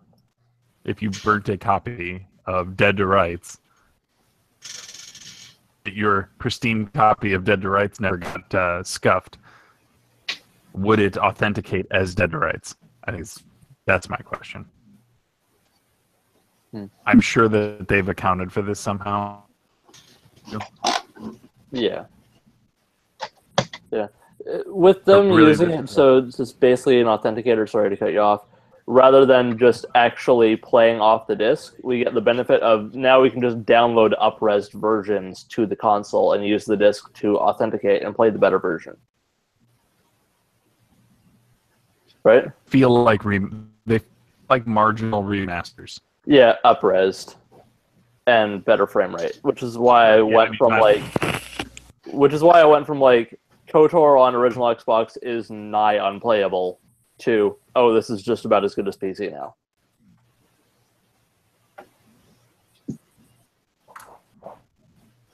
I'll just say I'm pretty happy with it so far. Yeah. And that also means that the original Xbox version of Prince of Persia is even more ideal than it used to be as compared to the PS3 remaster. 2 weeks ago. What? Last week, or was it? It was recently Did I mention that you before? brought that up. Yeah. I don't intend to bring it up. It just happens. Well, we're I know. on here so long, I think that conversations will eventually come back around full circle almost consistently. Yeah, and I consider it a PSA, so no one buys that stupid trilogy anymore. It's friggin' awful. Yep. Totally. I will stop now, though. Who else has pickup? Oh, I go. You can. Yeah. Did you make Chris introduce himself? Yeah, seriously. I don't think I've ever met you before. So I live in North Virginia. I just joined recently, the Cartridge Club, pretty recently, so that's probably. Welcome, brother. Sorry, Chris, I was going to put you on the spot. I met Chris in Portland, so I'm glad he actually joined the Hangouts tonight. Yeah. So I have mostly a bunch of filler titles for the NES. So it's Stunt Kids. They're all kind of weird, obscure games. Yeah, I've never seen that before, actually. The Adventures of Rocky and Bullwinkle. Let's see, Ren and Stimpy, Buckaroos, Kiwi Craze. Let's see, King's Knight, which I don't think is very good, but You need to lift those a little higher, just so you know. okay. Let's see, It was the first SquareSoft game. Flying Warriors. Let's see, Rampart. Let's see, Yo-Noid. Nice. Let's see, Big Nose. B-52 is kind of a cute 'em up. And I think John Riggs just gave this to me. I'm sure it's pretty awful. American Gladiators. There is one of the best sound clips ever. Let's see. Of a man screaming. Awesome. Flash Ball. Let's see. Street Racer, which I think is sort of a Mario Kart clone. Then I got on the PC Engine. Dragon Spirit. Cool. Double Dungeons. Let's see. I don't know how to say this. Oh, yeah. That's awesome. There we go. I think one of my friends said he actually hadn't would have given it to me, so I wish I'd known. But Trazia, which I think is not very good. But, and then John Riggs. I think I got this from John Riggs. He got Kinsey Burke to sign it for me. So it's so this is a hack of let's see, Moikun, which is for a Famicom game. And then, let's see, I got Squoon in the mail just today. So, There's Wow. online. That was it? Yeah. This I'd result- say that's fairly epic. I don't know what you were talking about. You're sort of Yeah. downplayed at the start. I'm like, some of those games I don't think I've ever really seen that much. Yeah, So. I mean, Musty built up with a story, bases loaded too. It was like an epic quest to acquire we that. make our own excitement.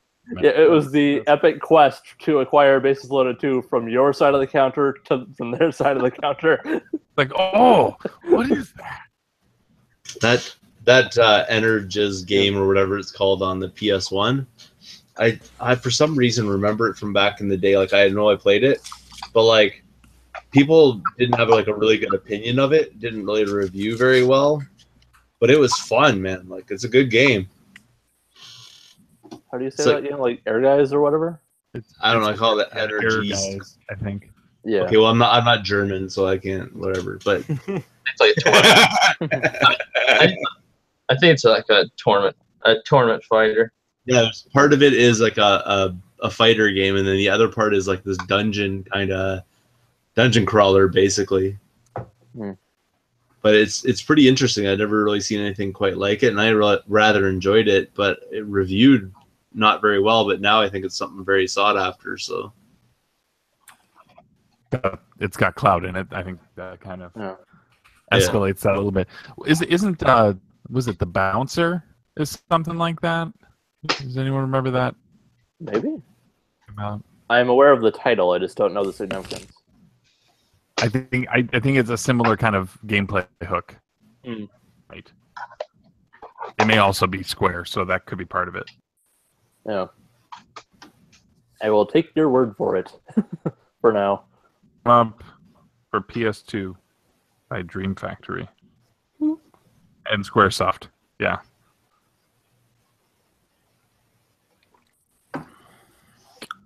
Anyway, Okay, anyone else have pickups? I'll do mine. Okay. All right. It's got a few. Nothing crazy. But Amazon had this special going on. If you did Audible, you get free books up to $40. It was like 2 weeks ago.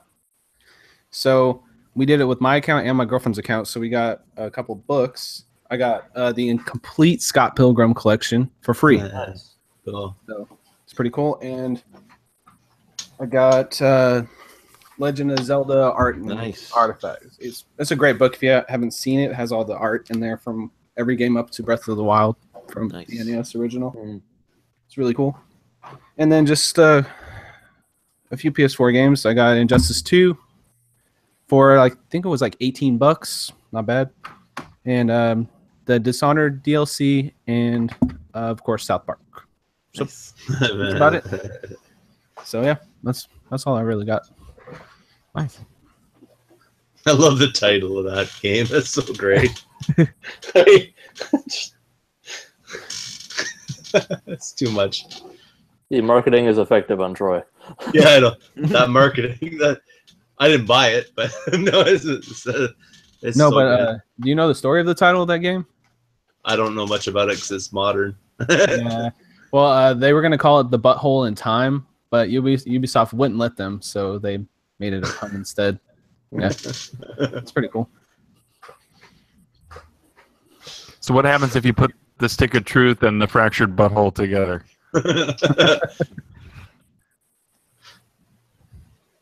I'm done. I'm just waiting for it to come out as a trilogy. When's the next one coming out after that? I don't even want to know what that part of them.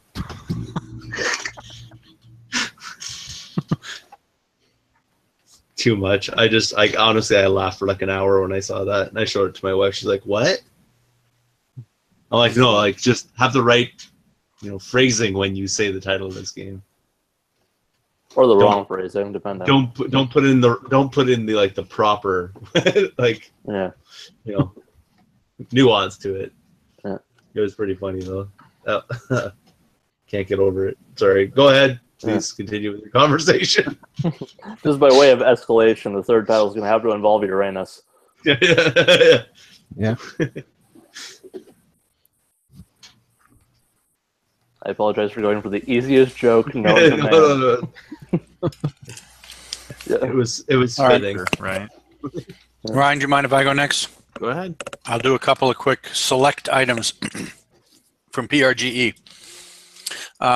Saturday night, we went to a trivia, and I was fortunate enough to win a round, or I think this was actually a raffle that I got, and I didn't know what else to get. So what did I get? I traded you, Ryan. I got the shirt.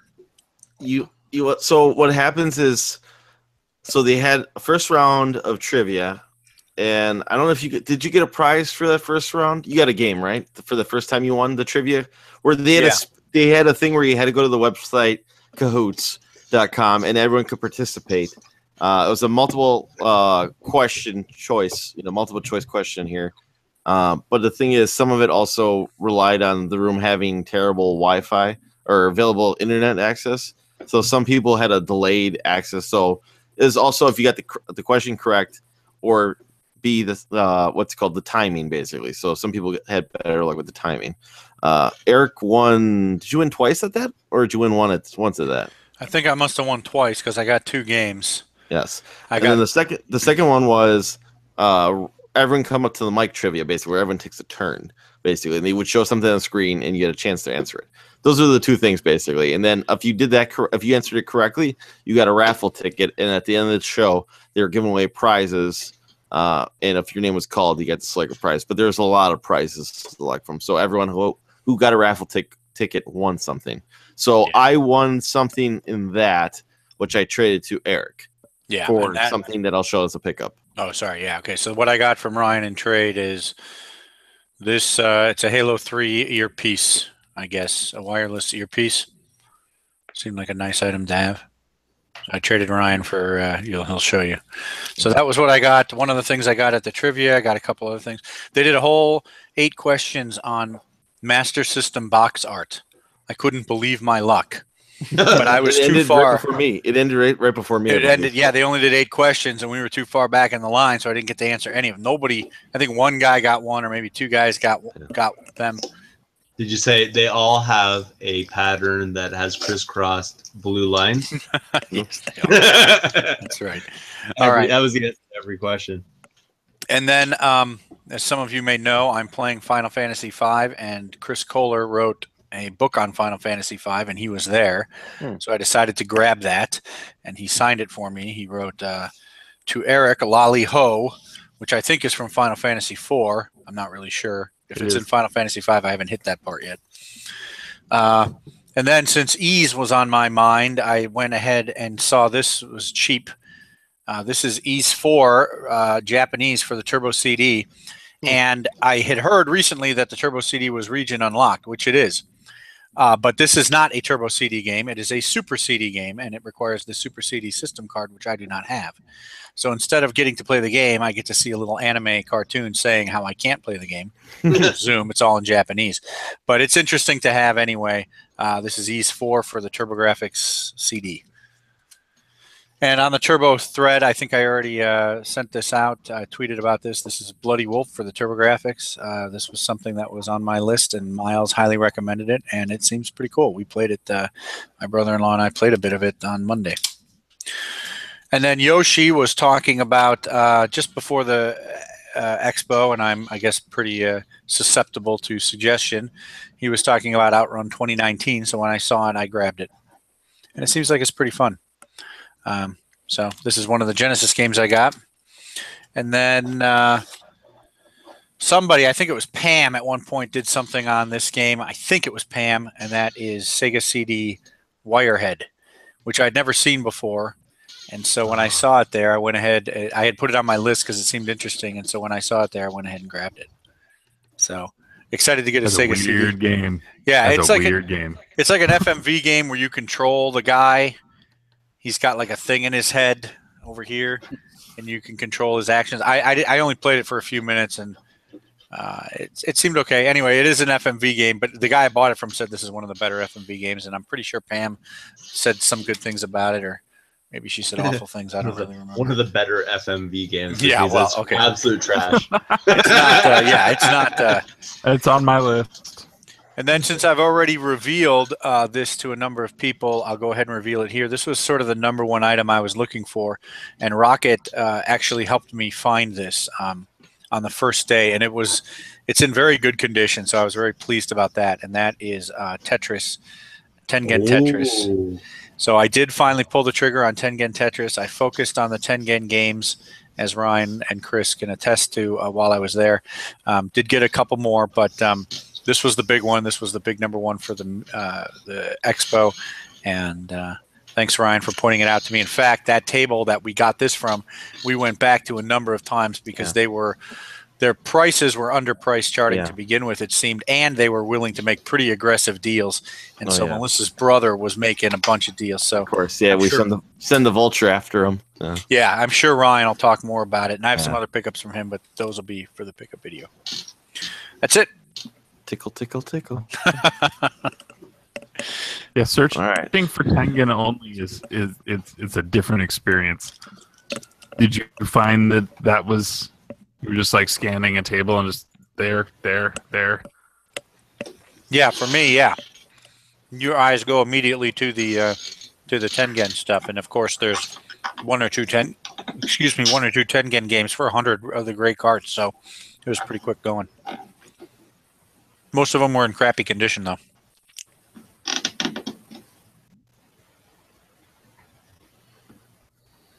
So then there was me, I guess, right? Yep. All right. Well, I'll start off by showing what I traded with Eric. And now Eric won back-to-back with his raffles because he had 2 correct. So his name got pulled right away for the main prizes. I'll let him show in his pickup video what he got first for his first raffle. But his second pick, he was willing to give up right away. And I said no, because there was a prize available that I wanted. And actually, I liked it probably the best out of all the prizes. So I was hoping I'd get called for this. And it was a Portland Retro Gaming Expo t-shirt. So, Cool. so I thought it was pretty neat looking. So. What's up? With the Defender artwork? Yep. So, Of course, I Yeah, I think that was on the tag they gave us, wasn't it? Yeah, it was on the On the pass, I guess. yeah, the pass this year. So thank you, Eric. They'll be there next year. Those shirts, they'll be there. They'll have extras. Yeah. Then I can pretend like I was there, right? That's right. And the next thing I'll go to is, so I hit up my local thrift store before I left for the trip because it was Wednesday. It was student discount day. It was not the Goodwill, so I did not get a senior discount, but it was USA Thrift on Wednesdays is student discount, which is 20% off. And they had a couple more games. Someone dropped off a couple more games there, so I picked up another copy of Super Mario Kart. Nice. So this will be a nice trade bait. Super Mario Brothers 2 needs to be cleaned a little bit. I haven't cleaned these yet. I've been gone. And I picked up Heavy Barrel for my collection because I don't have it yet. So so these 2 will be trade baits or sellables, and this will go in the collection. Here for now. So I'm trying to think where I should start here. I'll go with the gaming accessories first, I guess. So because actually they were probably the most desirable things that I was looking for at this convention, even probably more so than the games. So one of the first things I moved on right away, and I bundled these 2 things together from the same vendor. I got my Dreamcast arcade stick.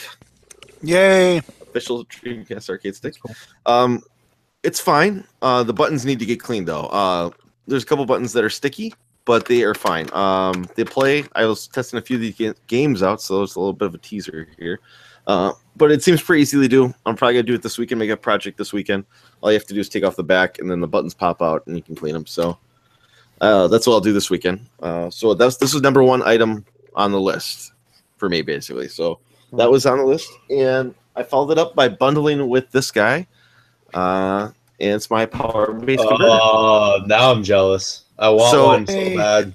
Awesome. It works. It works. I tested it out yesterday, and so now I will start expanding my Master System list here. I'll start looking into the Master System because I can start playing these games. Notice the flap on the back here. This one is not sawed off. So, but it still needs to get cleaned. I will clean it up eventually one of these days. And the one thing about it is I might do what Yoshi suggests for, brightening these things up and just put a little shoe polish on a rag and polish it up, because this one has a little bit of a dirty coloring to it compared to my Genesis. So I kind of want them to match. So I might give it a quick polish and clean it up and get rid of some of the dirt here and whatnot with the toothbrush. So, but these two are very high on my list, and the same guy had them, and he was willing to come down with the bundle price. So, his price is already below my price sheet. So I was very happy to get it even below my asking price. I'll keep the accessories going here first. Melissa's brother Eric also helped me obtain a 4-score boxed, and it's pretty much complete here. It's got it wrapped, and it's got the cords here, and it's got the manual for it. The only bummer about this is it's got the Canadian here. It's Canadian. If you can see the non-English. Got Mattel right there, buddy. Right Yeah, in that your face. Mattel tells you too. Yuck. So I'm glad I got the I'm glad I got it. So Hey, if you're gonna moan or you're gonna complain, just send it back to Canada, man. We'll gladly. So I got a good price on it, despite it being Canadian. It was actually probably the cheapest there, and it was boxed, so I'll take it. So, like you saw loose ones there that were more expensive. I saw about two loose ones. I saw 2 loose ones, and yeah, I saw about 2 loose ones, and they were asking for about $20, and I got that for 15. So, and also from the same guy, I went back the next day because I kind of regretted not getting it that day of. He had, so this is basically brand spanking new. This is a camera, and actually it is a Nintendo 64 camera. So cool. It was, I guess, released in promotion with Pokemon Snap. So nice little, I like collecting little N64 accessories. So it's got the little baby and everything. So it's be a nice little shelf piece, I think. So, because I don't know if they still make film for this kind of thing, You finding crap for that stupid thing. What's up? You keep finding crap for that stupid thing. Kidding. So I believe that's all of the accessories. So what we have next is games, and I thought you said you didn't like games on it. You only wanted to pick up accessories. Well, those are higher on the list. So I'll go with so this I picked up for a friend. I picked this up on Sunday when prices started dropping. Yeah, so it's the sequel to Maximo. It's the Army of Zin. My friend was asking for this, and I got it actually a really good price for him. So he actually messaged me that day. He goes, if you ever see that game, let me know. I found it. I messaged him. He said, grab it right away. So I did. And yeah, that's that. I picked this up later in the day on Sunday. Now, this one comes bundled with additional characters that aren't released in the Wii U version.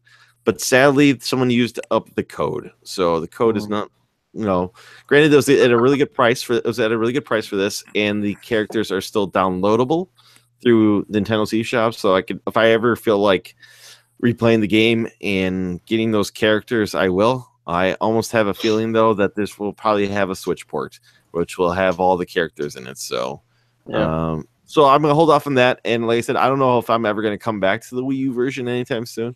I'm more likely gonna play this on the 3DS because I was playing it back on the trip back, and it plays pretty good on at least the new 3DS. I've heard complaints that it doesn't run so well on a regular 3DS, but the new 3DS it runs pretty good on, and I can contest. If you like this game, I'm enjoying it so far on the 3DS. So, I also grabbed some PlayStation games. One was on my list, 2 were not. But because I decided to bundle them, I can get them at actually a really good price.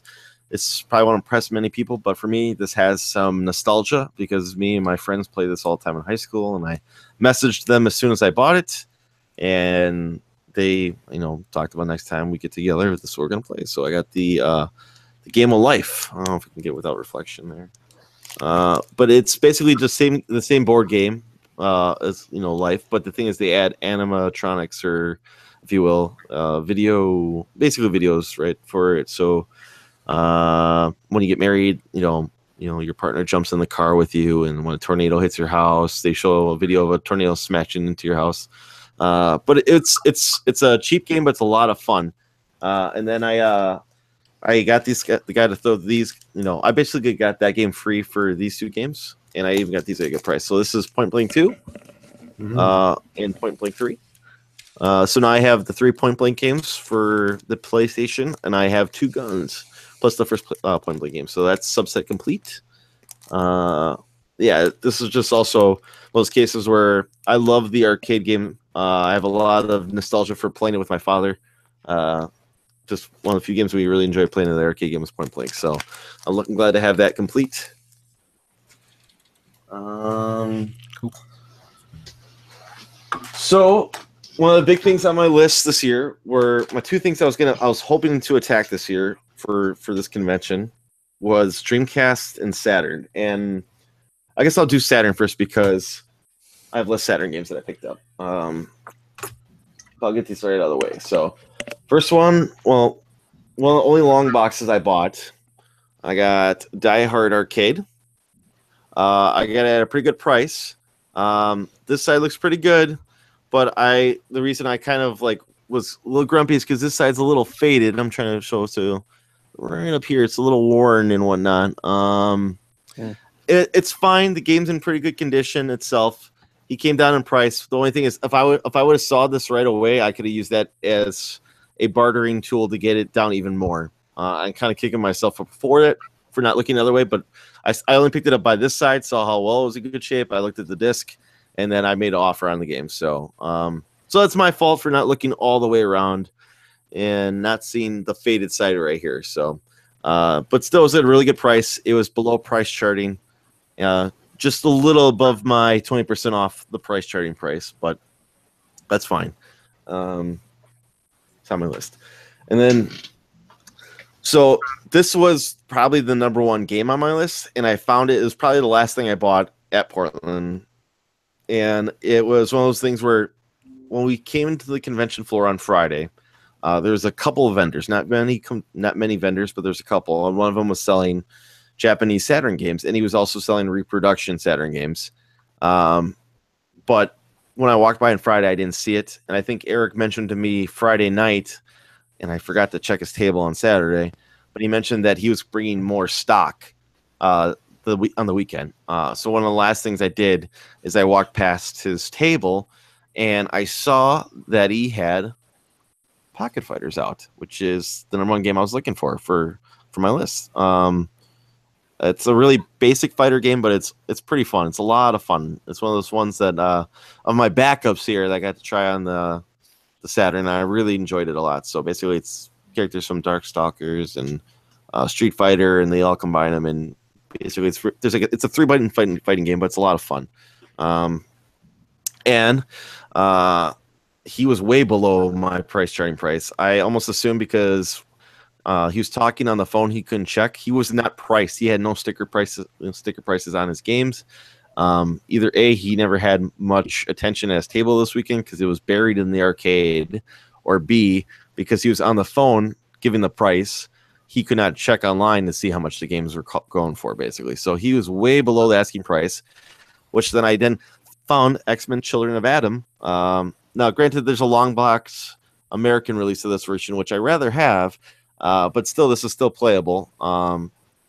But I got him to throw this in here and bundle it with this one for a really good price. So I was very happy about that. So that was the Saturn games I picked up for this weekend. And the rest, well, actually, not. I have a couple other games here. So I bought this one from Riggs. It's a English translation of a Japanese game. It's Virtual Pro Wrestling 2. It's it's made by the same people who you ever played the No Mercy, WrestleMania 2000, Revenge, World Tour games. This is the same exact style of game made by the same people, except it features all the factions and all the wrestling factions in Japan. So it's pretty good. I was playing it the other night.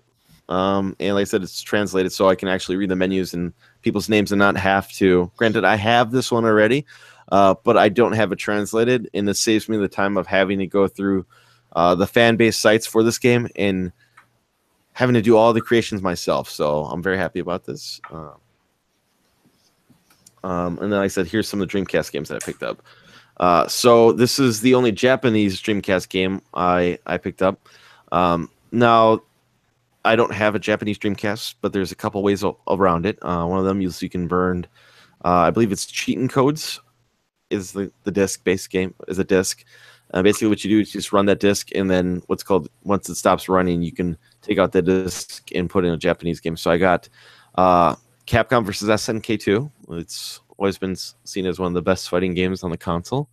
It was only released in America on the PS2 and I want to say GameCube and Xbox, but never on the Dreamcast, and the Dreamcast is the best port of it. The first one was released in the US for the Dreamcast, but I think the second one might have been dead by the time it came out, so they might have just canceled it. So I got that at a really good price. I also picked up Power Stone 2. Oh, nice. I'll save these for a story. So I also got Dino Crisis for the Dreamcast, which I also bundle it with Evil Dead, Hail to the King. So I have every single Evil Dead game, at least that I know of, even though this one is awful. Subset complete. I also found this at the same table that Eric was referencing earlier with the great deals, Dynamite Cop, which is the spiritual successor to Die Hard Arcade. And then for these three games, I bundle these three. And I'll tell the price for this one. Because this is one of the only guys that shut down Melissa's brother Eric, negotiating for us. So I came back the next day. So what's it called? He was priced over. He was overpriced on this game, which is Gunver 2. And but he was underpriced on Soul Calibur and Crazy Taxi 2. So I tried working a bundle with him on Saturday. Didn't like his price so much. Came back Sunday. Tried again. Didn't want to budge right away. And eventually, so he was pretty much stuck at the price of $95 for these three games, which is still a good price. Still a little high in the Gunver 2. He was, like I said, he's great, good on the other two games. That one. So I was comfortable around $90 because then I'll be hitting my quotas. And eventually, I talked to the guy. I went back later in the day because he was stuck at $95, and I pulled out one of my tricks is to wave the money in front of the vendor's face. I had $91 in my wallet, and I said, "Would you take $91? I know you said 95, but I got 91 here. Would you take 91?" And he was kind of like, "Oh, would you do 92?" And I was like, I only have $91, and you could see it right here. I'm waving it in front of your face. And then he's like, "Oh, I don't know." And then eventually I was like, "You know what? I think I have a quarter or two in this bag of mine here." And he's like, "Bust it out, man, because I need to get close to that $95 as possible." So I paid $91.50 for those three games. Yeah, it was a real build tactic right there where I was pulling out the lint basically, and I was like, "Oh, would you take some lint with this here?" You're like rolling a couch and start looking in the cushions. Mm-hmm. So yeah, that was it basically, and eventually he's like, "All right," and he shook on it. So these are three heavy hitters for the NES that what Eric was referencing earlier, the guy who was way below the prices, and I wish I would have found this guy earlier, but we didn't. Because I missed out on a Chippendales too, which then I believe I went to Eric and I said, "Hey Eric, this guy's got some really good prices. Let's go back here and get this. He's got attention Tetris. Let's hit this guy up, and I'm pretty sure we can get a price." So eventually we came back to this guy several times, and I eventually ended up working multiple bundle deals with Eric and Melissa's brother. And I ended up getting Dusty Diamond Softball for the NES. I ended up getting Scat. And I ended up getting Tournament Fighters. So, wow. Yeah. And his prices were insane to begin with. So I only wish that I would hit him up earlier because he said his prices he got depleted right away too. And if he got depleted, this was stuff that was left over. You know, I wanted to see what he had to begin with. So, he told me he had a store, but what's it called? It wasn't really online. He posted all the stuff to his Instagram account, so I followed that, and we'll see. You know, if he has anything going forward. But I think Eric's brother-in-law said he talked to the guy. And he said basically he does this once a year, builds up a collection, and sells it all off at PRGE, and then takes a long vacation after this gets done. So, you know, hopefully he's back next year, and I'm back next year because I'm going to hit up his table first now. So that's it. That's all I got. Okay. Yep.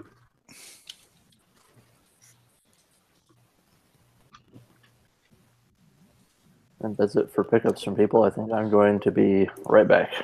Okay. Oh wait, but wait, there's more. Yeah, I forgot a couple. Go ahead. Oh. Got a Nomad. Slow. A Nomad. You forgot about that? I forgot to. I'm sorry. Are you spoiled or something? Like, Yes, sure. So Wonder Swan and the Nomad. You got that Wonder Swan from Kelsey, right? Yeah. I have a bought a rhythm game for it, but I couldn't tell you what the name of it is. Oh, that's great. That's cool. So just updating my list here, just for next convention, which is more likely Midwest. So That's the one in Milwaukee. mm-hmm. The next big one in 6 months. It'll be a good one. Yep. I was telling the guy who I work with, who's on the board, I was like that we need to, instead of getting the paper wristbands, you know, I think they need to step up the game and have those, you know, the weekly passes, you know, like lanyard. yeah, the lanyards. I think those are so much cooler than, you know. Plus, it's like a piece, basically, like a dog tag or something that you could say, you know, it's a little collectible. I say, oh yeah, I remember this one. You just rip away and throw away those wristbands, you know. That's what they did at Retro World Expo. The paper wristband. It's just a cheap way of doing it, you know. It's forgetful.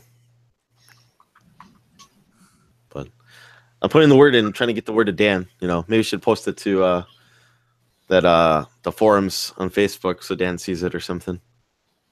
I could do that. Yeah, get straight to him. We'll bombard him. Musty will say, "Hey, Dan, do it."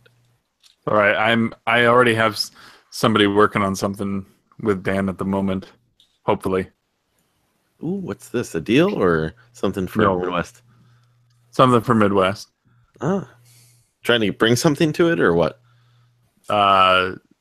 Speak Like an idea or something like that, or speak at. Ooh. Musty's gonna be a presenter in Midwest. Maybe. Oh man! Oh, that'd be fantastic. That's cool. Yeah. The guys who did the one last year, he said he's going to try and talk to Dan about doing that again. And if he does, then yeah, Nice. I'd be involved. That's cool. Yeah. It's supposed to be a little bit better this year for that, you know. So Yeah, that would be nice.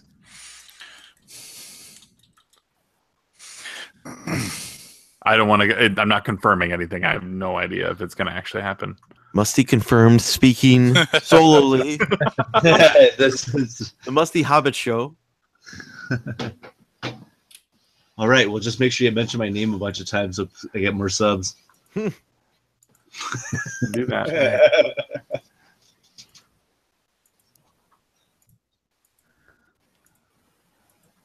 That's cool. Yeah. All right, I'm gonna go ahead and head out and eat dinner. Gotta get up early. So Yeah, same. Josh, I need to, yeah, Take care, guys. Yeah, I think I'm gonna bounce out a little early. I'm not used to staying up this late on a Wednesday. Josh and Chris. Well, See you later, boys. Uh-oh. Always welcome back. yes. See you guys. Yep. Nice meeting you guys. nice to meet you. No problem, buddy. Take care.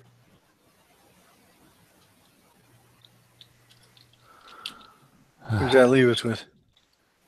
Just the chuds. I'm about to bounce out pretty soon, I think, though. What? Yeah, I come don't on. know. This is like I'm not. way below, you know. What do you, the This is sun's, it's probably- a- the sun's it's still a out by Wed- you. Wednesday, man. It's Wednesday. Yeah, so. The sun's still out by you. Yeah, right. I'm so far north right now, man. The sun goes down at like 5 o'clock in the afternoon.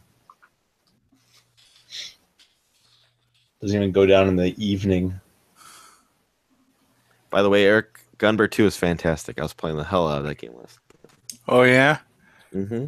I've had my eye on it for a bit. I hear it's pretty short. I mean, but I presume that's for people who can actually, play Yeah. through shooters, which I cannot. So Well, yeah, like it's. I was playing on the level of because there's like 7 levels of difficulty, and I think the last one is baby. And that's the one I Yeah. was playing on. Oh, okay.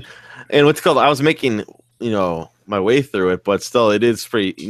It's still challenging though. I'll tell you that. yeah, I'm I like sure. to see how it is on difficult or normal. Oh. But it's fun. Yeah, I'd like to get it sometime. I guess I got Gigawing while we were on one console challenge, and I never went back to it. I only got to play it for 5 minutes. I should go back to that. Were you playing? What was your one console? 360. Good Dreamcast games. Mm-hmm.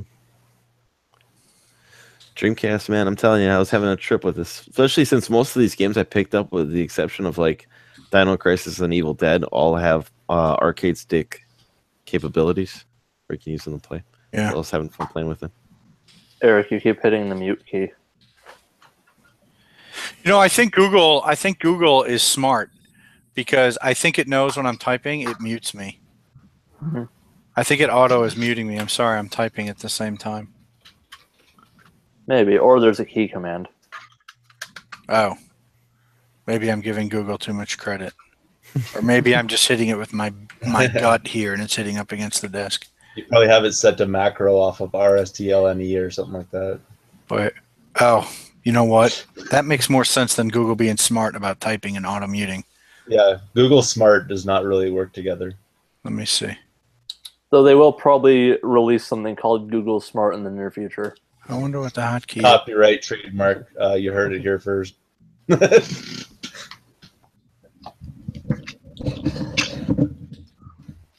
All right, guys, I gotta bounce out. Okay. But enjoy the rest of it, and don't trash talk me while I'm gone. See You got you it, later. man. Yeah, you're right. It's just the R key. No, it's not the R key. Shit, You just kicked him out. I thought I had it. That's the reject button. Can confirm 100% KOTOR looks awesome. Oh yeah, I tried KOTOR first thing. I really got to get off Terrace at some point. I've not gotten very far in that game ever, but I own it 3 different ways. I like that Crimson Skies default inverts your controls. That's actually a good thing for me. I mean, it's an airplane, so that makes Yeah. sense. Got to play inverted on the airplane. I don't know what the deal was with me switching to inverted, but at some point inverted just started making sense for everything. I'm with you. Nope. Those certain games with weird cameras, I have to go the other way just because it's so finicky in general. Yeah. I can't think of any games off the top of my head where I had to do that, but I've had instances where it's like, this doesn't make sense either way, but for some reason, regular just works better for this.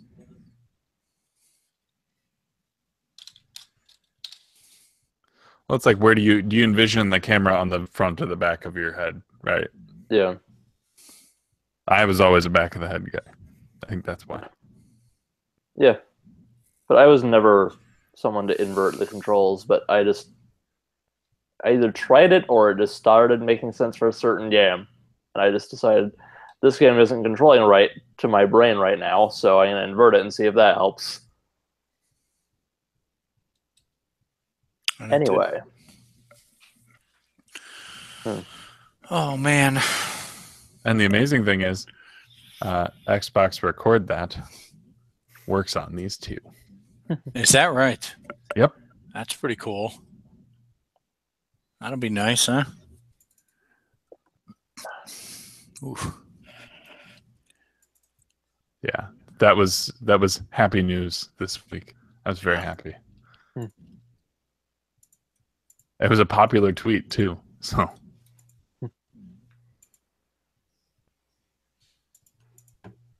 Because Riggs and Michael B got a hold of it, so. That was cute. Yeah. So I already talked about this in the Twitter chat, but for the sake of conversation, has anyone else seen that Mummy Demastered game that came out yesterday? No. Nope. It's pretty good, actually. It's a new game from Way Forward, very loosely based off that recent movie. The Tom Cruise movie? Yeah. Really? Tom Cruise is not in it, but there is not Russell Crowe giving you instructions. You mean he's not in the game? I mean, it's like someone who is legally distinct enough away from Russell Crowe that they can't get sued, even though they had the license. Making movies, making songs, and writing around the world. What? It, That was a I South don't Park know episode with Russell Crowe. He's Yeah, like, "Oi, you want to fight? Oh, yeah. Me But and yeah, Wait a Chuck- minute. Me So and ma- Chuck." So I'm sorry. Maybe I misunderstood. Didn't Tom Cruise recently do a Mummy movie? yes, he did. Yep. That's not the movie that this is based off of, or it No, is? it is. It's just Oh. Tom Cruise is not in the game. Okay. Was Russell Crowe in the movie? Yes. Oh, I see. Okay, that's the part that confused me. All right. I think he's Dr. Jekyll, right? Yeah. Yeah, I was listening to Polykill. I had no idea. I thought this movie was like the Brendan Fraser mummies, but apparently it's what is it? MGM or somebody wants to bring back all the old classic monster movies. They want to make it a connected dark universe. Yeah, Monster that was interesting when I heard that on the Polykill. Yeah, the next one was going to be Bride of Frankenstein, but they delayed it. Yeah. Well, I think that first film cost like $1 billion and it made nothing. Yeah. You know? Yeah. Also, I think this was actually their second attempt to get the Dark Universe going. They just announced it with this one instead, because they did do that Dracula Untold movie Mhm. that no one liked either. Oh, really? Okay. I don't know if that was actually intended to start that off, but I feel like I heard that around the same time. But they were like, Dark Universe, The Mummy. It's like, forget that last movie happened. It doesn't count. Oh. Either way, they were trying to reboot them. But yeah, you're just playing as a soldier in this game, and It looks all right. it's a Metroidvania, so it's pretty good. It looks all right. But the thing is, Mario comes out this weekend, and Yeah. sorry, everything's taking a back seat. Oh, Mario. Mm-hmm. Or Mario, Oh The no. the sum.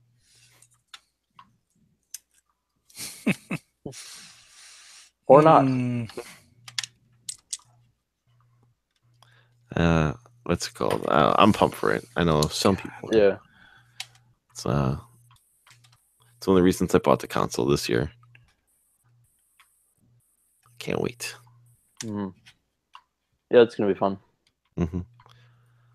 You know, I've been avoiding anyone that says any little post about Mario. I've been avoiding all the spoilers because it seems like every asshole's trying to leak it. And the funny thing is, like, when my plane landed in Portland, I saw a tweet from the completionist. He was saying like he was playing, I think, Mario on the airplane or something like that. And then, sure enough, it's called. Me and Dean, we walk outside to get an Uber, and there he is, the completionist walking right past us. And I was like, "Hey, this jerk right here has Mario Odyssey. We should jump him." Dean didn't want to jump him, so Probably not the best idea. hey, but we get to play Mario sooner. Sure. But no, I've been holding off. I don't even want to go to like a demo for it. I just kind of want to be surprised going in completely, you know. I really like that one rumored idea, or I don't know if it's confirmed or not, but it was like a fan theory for it that Mario runs into Paulina, and because it's his ex-girlfriend or something like that, that Peach gets jealous and like runs away, and that whole thing with Bowser with like the whole marriage thing kind of leads to that or something like that. I like that fan theory. Like she's getting back at, I can't remember where that was. I heard that same thing. Yeah. So it's a fan theory. It's not like confirmed. It's just something, you know. Well, someone was talking about that fan theory though Mhm. recently. It might have been Josh actually. Now I think about it. That would certainly make Peach's storyline less problematic. Well, she probably runs away, and then Bowser probably tries to hypnotize Yeah. her or something like that, you know. Which is so much better. Yes.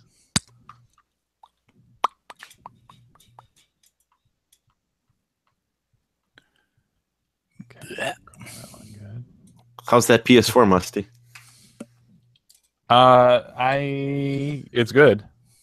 I like it. I downloaded a bunch of demos. Mhm. Like Amplitude. There's a demo for Amplitude? Yeah. Okay. Yeah, it's like it's got 3 songs on it. All difficulties. So basically you don't need the full game. I want the full game. I need another controller though because it's got the like co-op Amplitude mode. And my wife and I like crazy about that series. Yeah, I haven't played those. It's a lot of fun. I think I may have played the demo for one of them. It's the precursor to Guitar Hero. Guitar Hero, yeah. But with slightly more, ravey music, I guess. Yeah. Songs that are harder to sell accessories for.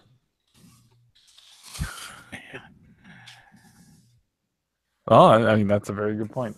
Your game only costs $60 when you have to use a standard controller. Or maybe 40 at that point.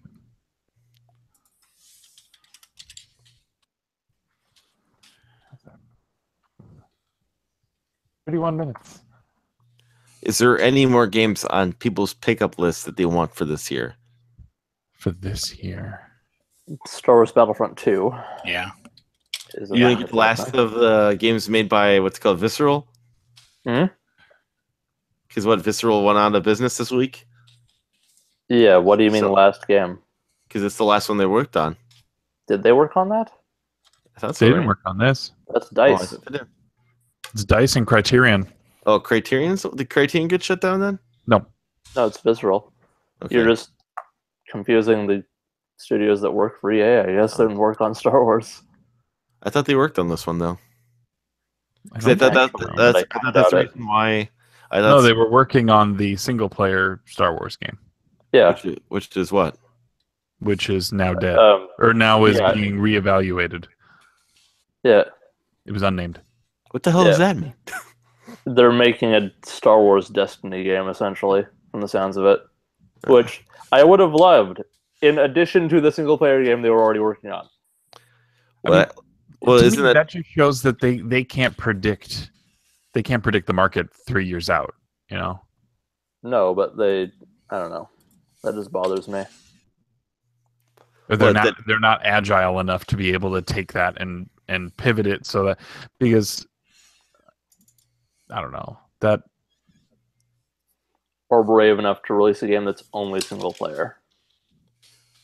well, they spend these hundreds of millions of dollars on games as opposed to But that will sell. It will I know. sell. Yeah, but the thing is, I know they're probably looking at the Tomb Raider reboot numbers, right? Because Square said, "Oh, okay, our goal is 4 million," and I don't think it hit that. And they labeled it a failure because it didn't hit 4 million sales. At 4 million sales is a lot. Like, Yeah. It's like you shouldn't have spent that much on advertising if you were expecting that. I want Right. to say that I think they wanted $11 million sales and it hit 4 million. That would sound more realistic for what they were trying to expect. Yeah, That could be. I think that's what it was because I remember hearing the original quote and I was like, I don't know what you're expecting here. Because the thing is, these studios, they think so much of like, you can say Grand Theft Auto kind of ruined it because, Grand Theft Auto, what's called, it sells like 500 million copies. It's still in like the top 5 monthly sales. They spent I think like $500 or $600 million making that game, but it sold seriously like 500 million copies. It just keeps selling. And I think every studio thinks. I mean, it affected Capcom with Resident Evil 6, where they tried doing that same. Granted, it's not open world, but they still were trying to target that same market. Where they're like, well, it's got to hit this certainly. It's got to hit 50 million units sold. And then they put all that money into like the hundreds of millions of dollars into putting in the game when you don't need to. Yeah, it's like and making a terrible action game as opposed to making something people want. It only matters how much it sells in the first week, otherwise failure. Pretty much. Dumbasses. Well, the thing is, they have these big studios, and I almost think it's like you're better off just putting a couple $1 million into a game and having a small studio build a game, especially for a solo player game. Yeah, single player, still. But they could make a and that's where your indies, your indies are going to have to be the ones that carry that forward. But I mean, sometimes there are indie games that favor style over substance, and it's those single player. Like, if you can get an indie studio to pull off an Uncharted style and an Uncharted looking game, then fine. And I don't think these studios, granted, they want to do it this way because, there's way more ways to nickel and dime you, but these games don't need multiplayer. I love Uncharted, but I don't need to play any multiplayer from the game. It's in there, and from what I hear, it's fun, but I'm never gonna play it. I love your solo campaign. I don't need that. You could save the $30 or $40 million you used to build that that multiplayer and keep it, basically. Reduce your budget, reduce your expectations for its selling, basically. I know why. It's because like I said, they can keep nickel and diming you for it. Well, now it's become nickel and diming, and before it was like, we're going to string you along by putting in a DLC 3 months out. Yeah. Make you hang on to it for 3 months, because what they're worried about. I heard somebody make this comment. I can't remember where, but they said that those trade-ins a week after then equal lost sales. The more used copies there are out there, the quicker that they lose their new sales earning ability. Yeah. It lowers the income from new sales a week out. Because they don't that publisher makes no more money off of that game. Yeah. They already barely do, from what I understand, from like new game sales. Yeah, it's like $6. Yeah. But actually, now that you mentioned the Uncharted multiplayer, that annoys me even more, because they could have just thrown that in rather than shift the entire focus of the game. You spent like 3 years on this game so far, and it's like, just hit the brakes, going another way with it, rather than finishing this product we are already probably halfway through done making. That is perfectly fine. But I'm sure all the assets, I'm sure the levels can all translate. I mean, that's probably most yeah. I know people really liked the Last of Us multiplayer too. But still, it's like the thing that's not your calling card. I'm sorry, like Call of Duty, that's their calling card. That's their bread and butter. And I can understand them maybe, I still think they can even get away with just selling that. Because I think if they would sell the game at $30 and just give away the multiplayer, online multiplayer, people would buy it. Straight up, know. And they can keep charging your passes, and people keep snagging that stuff up. The people, that's all they play. I know multiple people that like they buy 2 games a year. One of them is Call of Duty, and all they play is the multiplayer. They don't waste any time with what's it called, the story. You know, Yeah. 5 hours of a story campaign. Yeah, but here's the thing. If the choice is put multiplayer in it or don't get the video game, I would rather a Star Wars game with multiplayer in it. Yeah. Because As long as it's a slightly different multiplayer than what we're getting out of Battlefront. yeah. But yeah, because I really like the idea of a Destiny style game in the Star Wars universe. I just wish it didn't come at the expense of this already existing thing they were doing. Yeah. Because the big problem with Destiny for just long-term just existence is that that's mostly just online. It being on a disc is virtually pointless. So that's just going to go away when the servers go away. Mm-hmm. So however vast the story content of this Destiny-like game in the Star Wars universe is, it's just going to be like, oh, well, we're not keeping this online anymore, so this entire part of the canon is just gone. You know, that's the thing, is those games really should also only be digital only too, because you're 100% right about that. There's no point, because if you need to play the online to play that game, then, you know, of these developers, you know, I understand maybe it's just easy for like Christmas gifts to hand someone a disc that's an online only game, but Yeah. I guess you can almost just sell. You could just sell a code, right? You know, you could also just do that.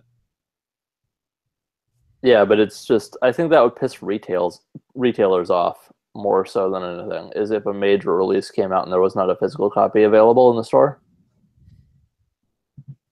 Yeah. Like, imagine if Blizzard had released Overwatch with no disc.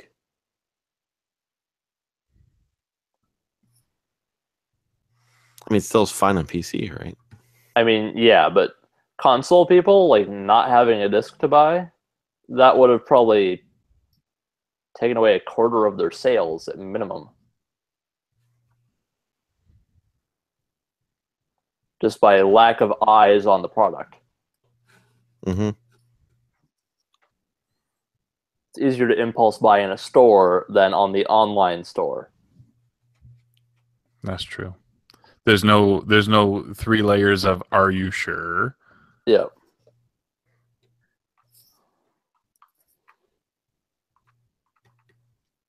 Which is, to be fair, how I ended up with the 4K Blu-ray combo pack of Wonder Woman, which I still haven't opened and watched. Do you have a 4K device, or No, it comes with a regular Blu-ray, so it's like future-proofing. okay. It's only a few bucks more, so I'm like, yeah, screw it. Sure. I don't need the DVD. But that's just like, it was the last one on the shelf. I'm like, I'm here anyway, rabbit. So that's kind of what they count on for games more What do times than not. you think of that movie? Of Wonder Woman? Yeah. I already said I haven't opened it and watched it yet. Oh. But you never seen it. You never seen it yet? No, I want to watch it, but I haven't gotten to it. Timing hasn't worked out. Mm-hmm. That is Spider-Man. I need to see that too. See anyone do anything for Halloween? I see all these spooky movies are up here. I'm hoping to see Blade Runner this weekend. Spooky. Spooky Blade Runner. That's pretty spooky. One replicant. Wow. Guys, I think I'm going to head out. All right. Okay. All right, Sorry, I want to take care of some things tonight. Sure. So, see you next week. Thanks, Musty. All right. Bye, guys. I have a Halloween costume to put together too. What you going as? So my son's going to be Buzz Lightyear. Oh, Woody. So I'm going to be Zurg.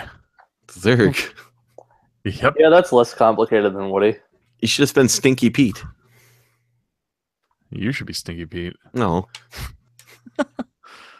I know that's not less complicated. That's far more intricate. But like, Yeah. I was at Goodwill looking for. It will haunt you less in the future as a photo. Oh yeah. No, it'll be good. I just need to I'm gonna sew the whole thing and like the actual I effectively have to make a purple dress for me, and then a cape. Dude, I'm gonna tell you what's called. There was some amazing cosplay at Portland too. Somebody had like a Chewbacca costume where he was walking around on stilts. It was awesome. I saw that picture the Game Chasers had, or the Game Hunters Yeah, had their picture taken with them. that Chewbacca, it was awesome. Because even like he had like the voice simulator in his mouth, and his mouth moved and everything. I was like, whoa, this guy went. I don't know. Like I said, he was on stilts, and I don't know how long people decide to wear their clothes, but he was like that from opening. You know, like he was walking around in that Chewbacca costume around like 7 a.m. So, well, I saw the Halo guys were back. Yeah, and the guys with the Destiny costumes were awesome too. I don't know if you saw any pictures of those. I took a picture for my buddy Mike because he's a huge Destiny fan. And I showed it to my buddy Jeff, who was, like I said, on the board for Midwest. I showed it because he's a big Destiny player, and he said he's been following because he said he follows some Destiny forums, and he said like this guy's been posting and he's been working on this for months. And he goes, I showed him a picture. He goes, "Yep, that's the guy." So I guess the character's name is Cade or something like that. Yeah, Cade 6. Nathan Fillion's character. Yeah. But his costume was awesome too, so. Yeah. It's probably better than the one they used in the live action commercial. Because that was not good looking.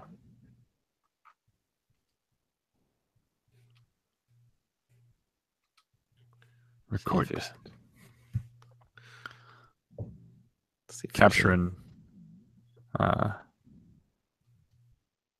backwards compatible footage.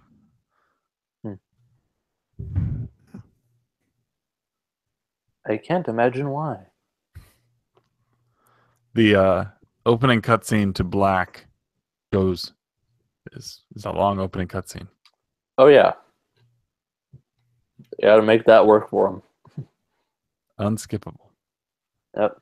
We paid Michael Giacchino. You cannot skip this. I didn't realize that he scored. I didn't realize he scored that game. He's scored video games for longer than movies, really. He scored the original Medal of Honor. And I could see that. Yeah, and he's been scoring games for longer than that, actually. It was funny because I was playing the original Medal of Honor, and I heard a track. Actually, I liked the soundtrack, and I heard it was Michael Giacchino, so I decided to just look it up on YouTube, and I started listening to it. And I started listening to this track, I'm like, wait a second, I've heard this before, but not in this video game. And I found what it was from, and I'm like, you've got to be freaking kidding me. This is the most random thing I've ever encountered for relation from one game to another. Mm-hmm. It was a song from the third level of Gargoyles on the Sega Genesis, which he also worked on. He repurposed the song he made for Gargoyles on the Genesis for Medal of Honor. And it worked. It's like, I played them side by side, it is exact. Interesting. Yeah, I'll try and remember what the name of the track is. Or look it up, I should say. You just open up a video for the soundtrack on Gargoyles, and you could sync it up with whatever song it is from Medal of Honor. It's the Radar Train. Radar Train. I believe it's level 3 of Gargoyles. I'll look that up.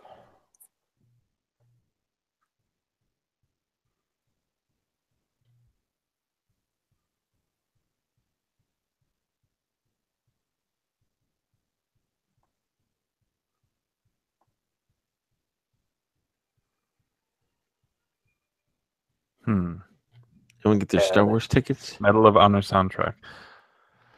Yeah. Yep, it's level 3 for Gargoyles. Like, first couple seconds I could tell. But no, I'm not getting Star Wars tickets early, at least not yet. Why not? I'm sure there will be plenty of viewings. I'm not concerned. I'm not going on opening day. Even I don't need that hassle. I went to Force Awakens on the Monday in the afternoon. Nope, it was the Tuesday. I just figure if I can make it to that date and not have things ruined for me, then I Just mute, you know. already have. If you tweet Star Wars, I don't see it.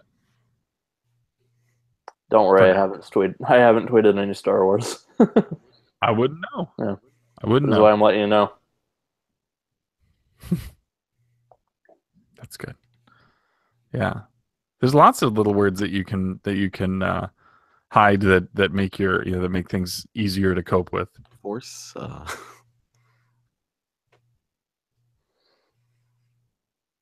Yeah. I'm gonna try to get tickets for that one, but I imagine I might have to get a later showing on Thursday for that one. Not so much the 7 o'clock showing. If they were doing something special where they're playing like 4 through 8.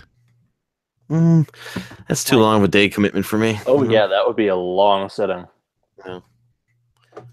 I'm a Star Wars fan, but I'm not that big of a Star Wars fan. Where I'm going to sit through all that. I did Trilogy Day. They played the extended versions of Fellowship and Two Towers. I probably would have done that in high school, but now I'm older. I'm like, I'll just watch them at home. I have a shelf full of Star Wars stuff, and even I will not commit to something like that. I can't. I can't commit to that when I'm sitting at home. 18th, I think. What now? What day? When does it officially come out? December 18th. That's a Monday. So I'm gonna say the 15th, probably. 15th. It's the 15th. It's 15th. Yeah, 15th. Okay. That's not true. That's impossible. Even I had to look it up. So yeah, because I'm on Fandango right now, not Retro Fandango, just checking up. Just the modern Fandango. Yeah, just the modern one, so you can check theaters and ticket availability. The Bistroplex, that place sucks. Oh, look who's here. Yeah, it just sucks that my favorite theater is no longer around. Became a budget because nobody went there. Yeah. It looks like the 7 o'clock and the 7:15 and the 7:30 are all sold out. Well, 7:30 is that real D, apparently. The real D. Yeah, that's what I go to theaters to get to see. For the D. Heyo. Hey, but I can get student discount tickets on that day, on that Thursday. Yeah, I'm too lazy to pull it up right now. Front of theater. Okay, only thing available is front of theater, and I will not sit at that. Thank you very much. Is that one of those assigned seating deals? Almost every theater around here is assigned seating, unless you go to like an East Side theater, which is like one of like the theaters that have been around for a very long time. They're like classical theaters, and they won't change their style for nothing. Yes, I'm hoping I get to see Blade Runner this weekend. Fingers crossed. I'm sure you should have no problems. I should have no problems. The one problem was that the theater that's in my wife's hometown, because we're going, we use free babysitting. Her mother will watch him, and we'll go see a movie. And Blade Runner is leaving that theater Thursday and being replaced by some garbage Halloween movies. What do you mean garbage Halloween movies? Are you going to go see The Snowman? No. Actually, I was looking that up because I actually thought, you know what? I was interested in The Snowman from the trailers, but I'm looking at Rotten Tomato and it's got an 8%. So I'm I'm not going to see that. I'll wait till that, it's on Cody or something. Yeah, I watched the Film Fury, which is Happy Console Gamer and Victor Lucas from Electronic Playground. I watched his review of it, and he said, you've got two different movies here. The movie you see in the trailer and the movie you see in the theater. And the one in the theater isn't very good. Like even the music is like weirdly timed. Like they have like action music during like regular driving segments just to make the illusion of something actually happening. Huh. So it's not good. Well, then there's a Medea movie. coming out. Oh boy. Now you're talking my language here. Yeah, so Blade Runner is getting pushed out. Granted, it's a 10-screen theater, and it's been out for 4 weeks. Yeah. I just don't feel like there's an abundance of stuff that warrants pushing that out. But then I also read the stories about how it wasn't, like, in theaters, it wasn't getting the kind of audiences that they were expecting. And maybe that's, again, elevated expectations that's causing that. But It's almost as if it's a sequel to a cult classic. I know. But it's also a cult classic that didn't become a cult classic for a few years, right? Yeah, it wasn't super probably. popular right out the gate Yeah. either. But it's like people teach entire films, film courses on that movie. Yeah. The fact that this exists at all is kind of baffling still, this Right. movie. Just that it's a thing that exists and that it's also good. Mm-hmm. Like, who could have predicted that happening? Yeah. So I would just, I don't want to wait for it to come out on, The home videos. on home availability. So I want, like, I need that experience, that, sweeping Ridley Scott-esque imagery, even though it's a different guy, in theaters. Absolutely. Yeah. He's been noisy. All right, so it looks like the 11 o'clock showing has some tickets available. All right, for Star Wars. So basically 7 to 11 o'clock is basically all. It's either if you want to sit in the front row, that's about your best choice. But 11 o'clock looks okay right now. Yeah, 11 o'clock. I also just want to go on Thursday so I get my student discount. As opposed to paying, like $14 for a movie, I pay $6. We take that. And they don't, if you do it online, they don't even look at your ID. That's the best part about it. So you just get the $6. As opposed to, if you buy it there, they ask for the ID. So. Take note, kids. Yep. You got to beat the man. You got to stick it to him. I actually ended up going to see Force Awakens on a matinee showing. That is the worst theater screening I've ever seen in my life. I don't know if they used a cheaper screen or what. It was like faded out, like it was almost like graying visual on the theater, and the sound was off. And it was like, what the hell? This is a major Cineplex.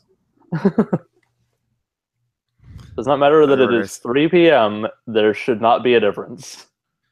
When I saw War for the Planet of the Apes, we went on a student discount Thursday or something like that, and it was put in one of the small theaters, and the only thing left available was front row. We took the seats, and granted, it still was further back, but sitting that close, like the screen looks grainy and everything. It's not the best. I refuse to sit ever again front row. I'll just go to see some movie that I'd rather see that isn't grainy or not grainy. Just to see something else as opposed to sit that close. Yeah, I wasn't sitting close for Force Awakens. It was just a bad showing. But actually, the only movie I think I've sat like close to the bottom row was Return of the King. And obviously, that was a long movie, so by the end of that, I needed to go to the bathroom, and it would not end. It just kept threatening me with an ending, and I'm like, "You jackass!" Like this. No, it was like it cuts to black, and then there's another scene. It's like, so I almost got up several times. It's like, not yet. I remember for Doctor Strange, I had to go to the bathroom so bad at the end of the credit screens. And it was just like they showed the one in credit screen. I was like, all right, let's go. I have to, and it turns out there was like another one after the credits. And I was like, damn it! I was like, I couldn't hold it any longer. Didn't care. I'll just look it up on YouTube. Damn it! I did. I tried finding it, but that's the thing. It's like everything was like blocked out, and I was like, damn it! So I had to wait a couple months before it got put onto YouTube's.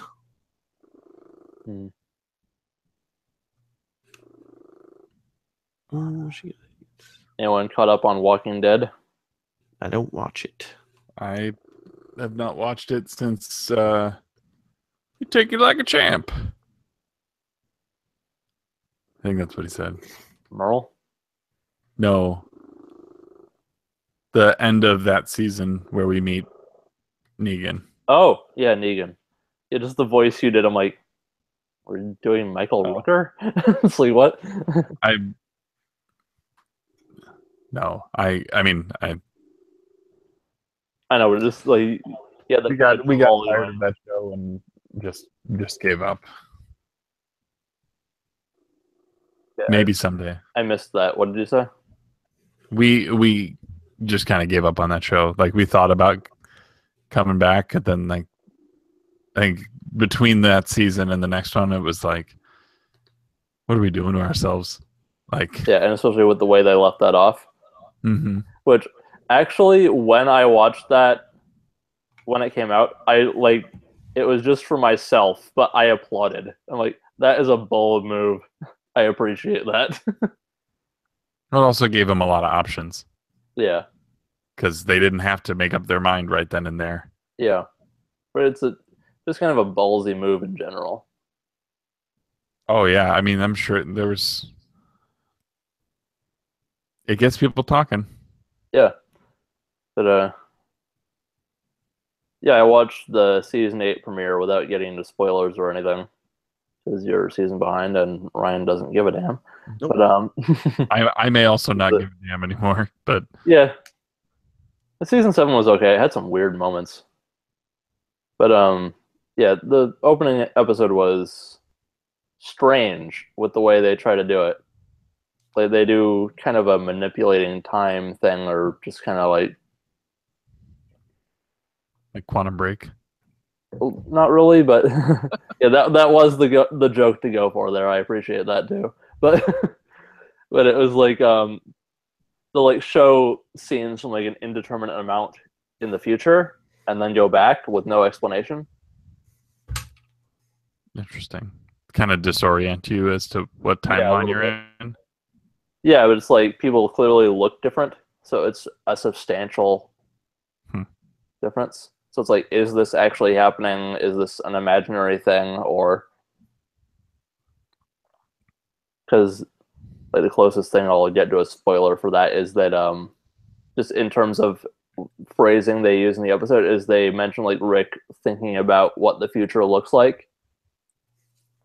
So then they'll show like scenes like that. So it just kind of makes you question whether that's a real thing or if he's imagining it.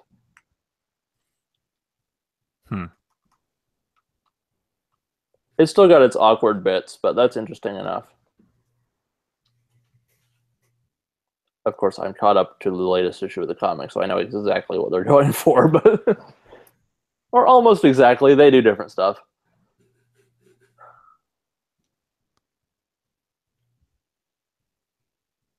I have a better idea of what they're going for, I should say. Yeah. That show has its problems. I can understand either not watching it or giving up on it. I almost gave up on it several times.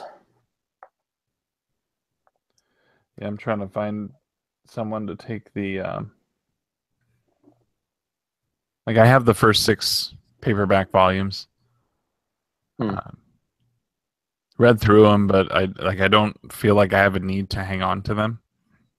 So I'm trying to find somebody to take them off my hands, but you just couldn't get into it? No, I mean I got into it. I didn't want to keep the physical editions or anything. Yeah, I mean I could just as easily get one of those compendiums and yeah.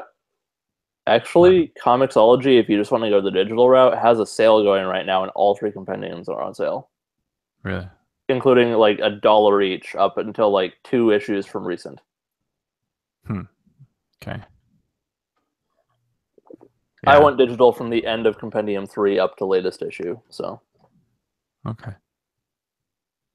Yeah, it's like it's a space thing too, right? Like those fit into this much space, and I could fit things into that shelf that have this much space. And yeah, so if you have no connection to having physical books, go with Comixology. yeah, no, I do not. Yeah, the compendiums are probably like $6 a piece or something crazy, or 15. It's probably the highest I could see them doing. 6 sounded low as soon as I said it. I mean, even 15, I feel like is a good price. Yeah, it's not that. It's 25 a piece, but still.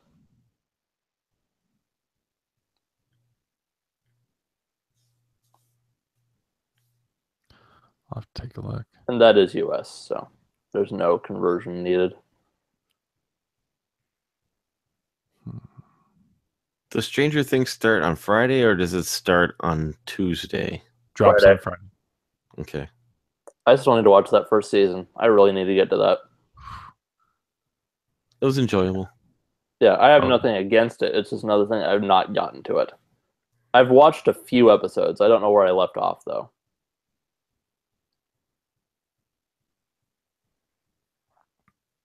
Yeah, I'm hoping that game doesn't give me make me have issues going to sleep, because the first season, at least early on, did. I mean, you could always schedule it, your viewing, so you have some time after to play some Mario and cheer up. Except you're not getting Mario, so never mind. That's right. We'll just ruin it all for you. Yeah. Right? Oh no, it's not even what, Mario or Stranger Things? Mario. Everything. All of it. We're like, we had so much fun last year. It's the greatest game ever. You should play it, man. I mean, people will probably do that anyway. Amazing. Oh my god. Oh my god. Oh my god. No, I'm picking it up at midnight tomorrow because I found out they actually canceled it at one place, and I went to the closer one, closer to my house, closer to the Best Buy. So I can start it, download it, and then maybe play it on my lunch break on Friday. Be all ready to go. Maybe even play it for a little bit before I go to bed. Because, why not? Who needs work? That's right. Just pretend I got to figure out a way. I got to figure out a way to play this game while looking like I'm working. I'm clearly busy here. I cannot help you. But take the Joy-Cons and put them in your pockets. That may look worse. Playing with your dinghy. You playing pocket pool with me here, son? Yes. You're just giving all the clips today. I'm just quoting Tommy Boy and Black Sheep. The question is, will Derek care if you're quoting something?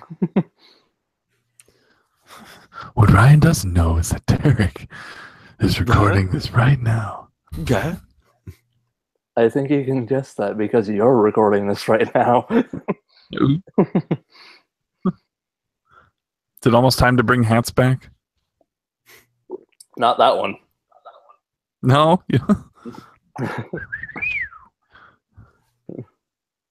I'm more okay with it than most people, but the joke was there. They had some pretty sweet like remote control R2D2 at Portland. That was pretty sweet. But I didn't see him The shoot a droid little builders? taser. Yeah. What's that? Are they like droid builders or are they official models or something? It looked like the real deal, but you could see like some guy with like a remote control in the back because like, we're getting pictures with it. Yeah, well, if people are getting pictures, it's probably droid builders. Mhm. Like, because I just meant like, was it like just a officially released toy of R2D2 or someone custom made it?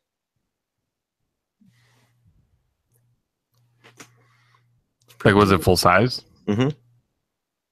Then it was probably custom. Okay. And then what's it called? They had one of the things at the auction. I guess a store bought it, but they had like a life size, which is like 6 foot tall Fallout 4 figure. I thought that was pretty cool. 'Cause then they put it in front of their stand. Like the power armor? No, I saw just the Fallout Boy guy, with the thumbs up. gotcha. The Pit Boy guy, I guess, right? Yeah, I know what you're saying. Vault Boy. Vault Boy, there you go. That's pretty cool, but yeah. How was it? Was the auction better or worse than last year? No, we didn't go because the items didn't seem very interesting. So I saw Kelsey won the that was cool. Extertainment bike. That was going on during trivia. We decided to do trivia instead, and I think honestly it was probably the better choice. Yeah, that auction seems like it's always going to be like that's the time for the vendors to get something really obscure. Because now they have this huge influx of money. Well, yeah, that Vault. So I think that Vault Boy went for $2,100. Because some guy I saw posted, he goes, his max bid was $1,100, and one for 21. So, but like I said, that's a nice like store piece when someone comes in the store. Absolutely. It's something that brings people in and say, hey, they got this giant, Vault Boy thing. Put that in the window. Yeah. Because that's the stuff that they give to like IGN and all those video or game review sites, for their, imagine someone said this thing is monstrous. I don't need it, put it up for auction. Plus the game's like a couple years old, so that's probably like, we got more of these things coming our way. Clear the inventory. Yeah. Must be nice. Must be nice. Must be. Musty nice. Musty nice. Must be Hobbit. Yeah. This World Series is pretty good. I don't know if you're watching it, Musty. What? Baseball's still going? Oh, yeah. It's actually enjoyable because the Cubs aren't in it, so. Oh. Stop it. But the Astros just took the lead in the top of the 11th right now. After blowing the lead in the 10th. So. It's enjoyable right now. Yeah,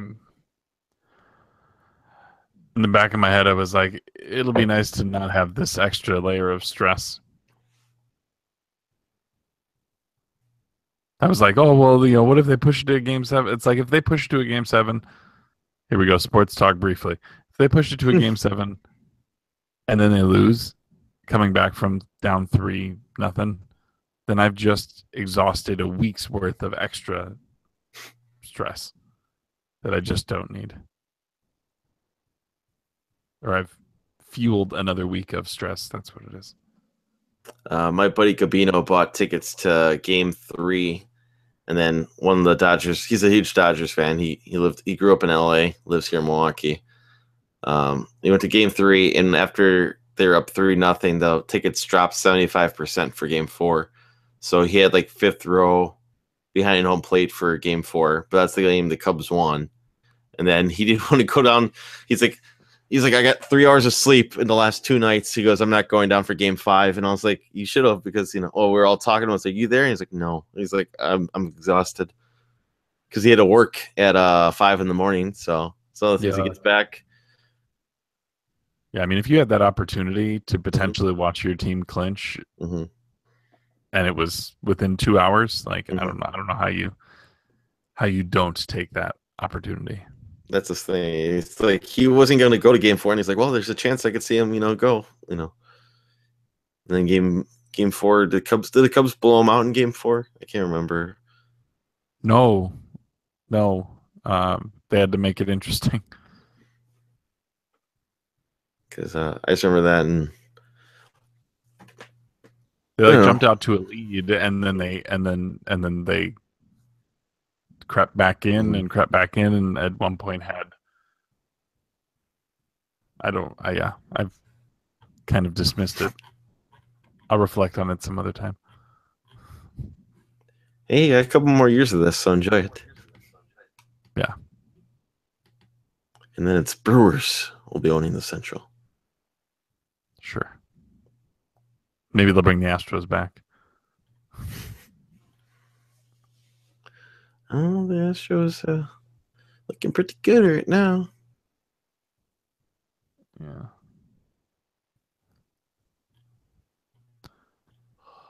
Sports. Sports. Oh, someone stole the base finally, I think. So it means free Taco Bell tomorrow. Woo! Taco Bell Thursday. Woo! Yeah. Yeah. Yes, my lord. Love me some Taco Bell. But no, I am enjoying my PS4. I got Last of Us Remastered, and that was the game that I said I was going to play with my wife watching, but hasn't found the time to come down here to watch it with me. Mhm. Part of me is thinking if I should just play it, and then if she really wants to watch it, which I kind of doubt she does, she might. just wait It till- actually kind of held my attention. I don't know that means that I'm in for a 14-hour game, you know? Let's wait to was it February? Well, it's on my list for ABC, so Okay. I could play something else, Yeah. but Yeah. You couldn't possibly find another game that starts with L. Little Samson. There you go. Done. Problem solved. There you go. Lynx 2004 on the original Xbox. I mean, Legend of Zelda Breath of the Wild. Oh, wait. Just do that again. Take it with you to work so you can play on your lunch break. Well, the last time I took my Switch to work, I got my save file erased, so there. Just don't let any jerk play it. That's all. Well, I didn't. I made a mistake. My bad. I should have known. Yes, definitely your Landstalker. bad. Also out of my price range. Is that expensive now? I think so. I have it for Genesis, 50 in right? perfect shape at a con. Or expo, I should say.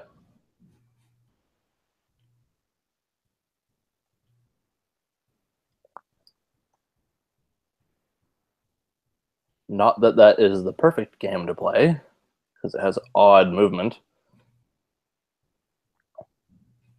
The Lion King, That works. which means I also have to finish The Lion King. That might be less attainable. Well, I can figure it out. There's got to be something, but I just Little Nemo the Dream Master. I'd say Life Force, but I've beaten that game endless. Are you one of the people that picked up Lilo and Stitch on the Game Boy Advance when that was the thing I going around? did. I could not remember who actually picked that up because so many people showed it. I have it. I have a fake one too, the sequel, and a real one of the sequel. Oh, la-dee-da. Hamsterville. Trying to think if there's anything else. It's got to be a million L games, right? A million what? How many L games are on the NES 100 list that you have? Well, if you count Legend of Zelda, that's one. You could technically play any Lego game. Oh yeah, Or Lost Odyssey. That would take much less time. Lego or Lost Odyssey. They both take forever. Lode Runner, that's a puzzle game. Life Force, Legendary Wings. I think that's it. Yeah, it looks like it's it.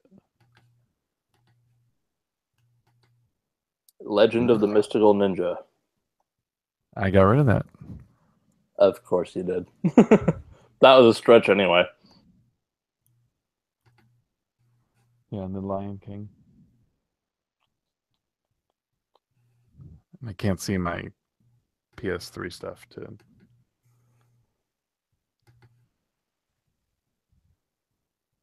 Leisure Suit Larry. There you go. Perfect.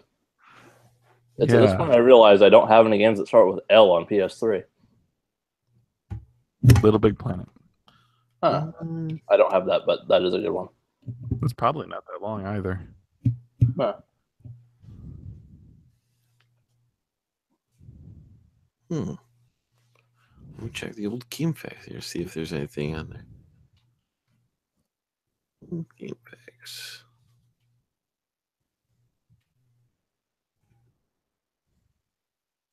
Game facts.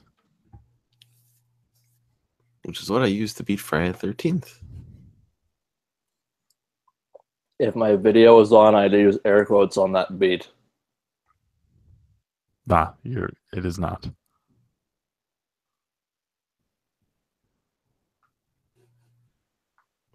PS3. L.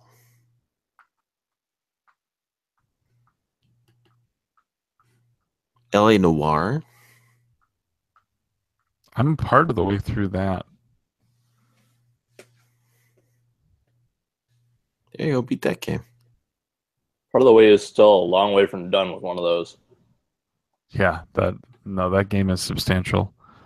I can't remember. I think I'm a homicide cop now. Detective, whatever. Did you play Life is Strange yet? Nope. Did you get it free with Also means I would PlayStation? need to acquire Life is Strange. There you go, buy that one. It's actually cheap for Xbox One. But that's the thing. Buying games for the purpose of putting them on my backlog. It's a seems- fantastic game, Musty. It seems silly. It's a What's on Game Pass? Let's look at what's on Game Pass right now. If This you is use a good- Eric's logic, it's already in your collection. It's just still at the store. Exactly. Let's just see if there's anything that starts with an L in Game Pass. This Life is You can Strange. beat in there. during the 14-day trial. Layers of Fear. Lollipop Chainsaw. Oh, Lollipop Chainsaw, yeah. Any Limbo. of the- What about one of the Lord Actually, of the Rings I own games? Limbo, Do you have any of the Lord of the Rings games for the PS2 or that I haven't beaten. Xbox? That I haven't beaten? Sure. No. No. Lord of the Rings on the Game Boy Advance. Do not have the Game Boy Advance. But yeah, there's Limbo. I have Limbo. That's I've a, not finished Limbo. that's a much more logical choice than any of those. Just trying to think. Yeah, because then then I could stretch out The Last of Us. I just basically pushed it into next year, which is what I'm doing with Mario. Mario. This week's Hangout is brought to you by the letter L. And La La Land. I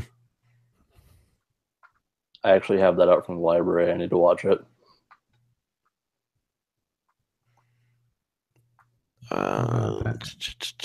The Last Guardian. Would need to acquire it. I feel really bad that that's a game I keep forgetting it actually exists.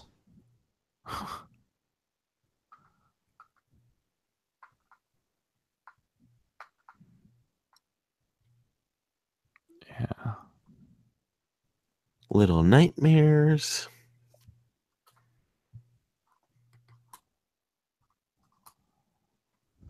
He's a Lacrimosa of Donna. Stretch. Yeah, there's something about. Ooh, they put Ninja Gaiden Black on Game Pass already.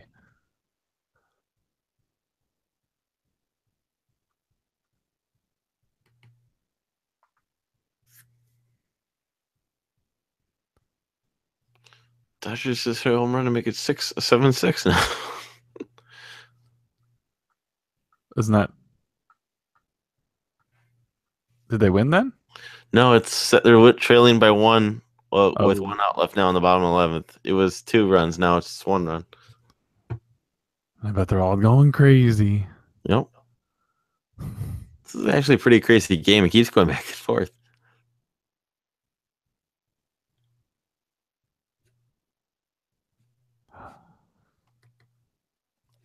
The most Lara interesting. Croft, go. I actually watched. I went to a couple panels this year. But the one for the Metal Gear one I thought was the most interesting, where they had two guys who worked on some of the games in the Metal Gear series.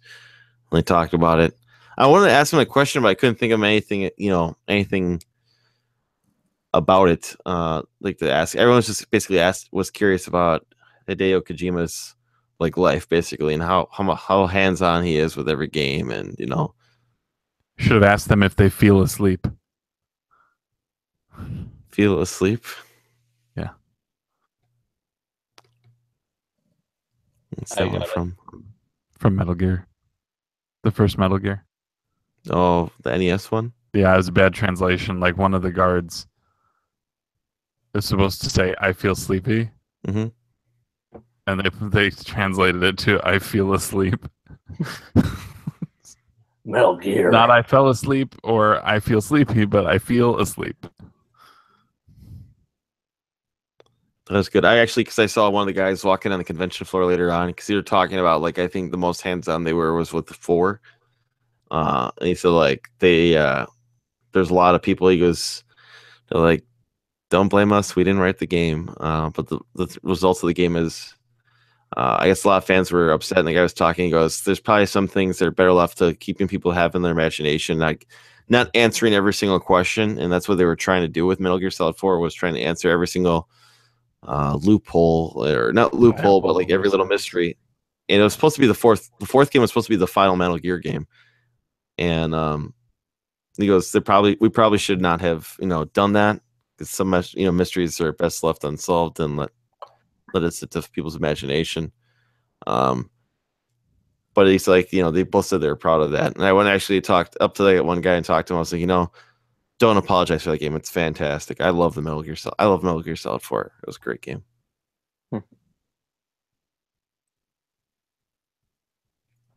No, it's not Metal Gear Solid 3, but what it is. Yeah. Metal Gear. I don't know if you missed me saying, but Lara Croft, go. Yeah. Or any of the other Lara Croft games like Temple of Osiris. That's the twin stick shooter, right? Yep. Any of the Legacy of Kain games. Ah, topical. Is that actually topical, or did that It guy is just topical tweet it? because that's Amy Hennig. Oh, okay. I think I knew that, but I forgot.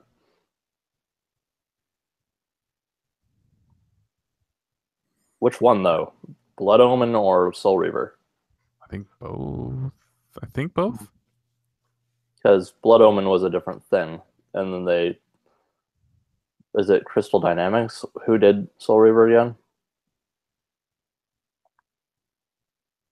Either way, it's a different developer. I mean, that would make sense if it was Crystal Dynamics, because then Crystal Dynamics took over the Tomb Raider one after she went with Uncharted. Interesting. Yeah. Nah, I hope I hope everyone lands on their feet there. That's a weird situation. Yeah. And Yeah. I don't anticipate that we will lack any level of hypocrisy from EA on this whole thing. Like, was that something someone said, that they're no longer focusing on single player games, that they're only going to do multiplayer games? Yeah, well, the guy basically said, well, I mean, if you listen to Polykill, he does the Kevin Nealon subliminal talking pretty well on that. But yeah, they basically were saying that, oh, well, this game was shaping to be a single player story based game, and basically they don't want to do that now, like, which is nuts. Yeah. Why would we want to tell stories in the Star Wars universe? Right.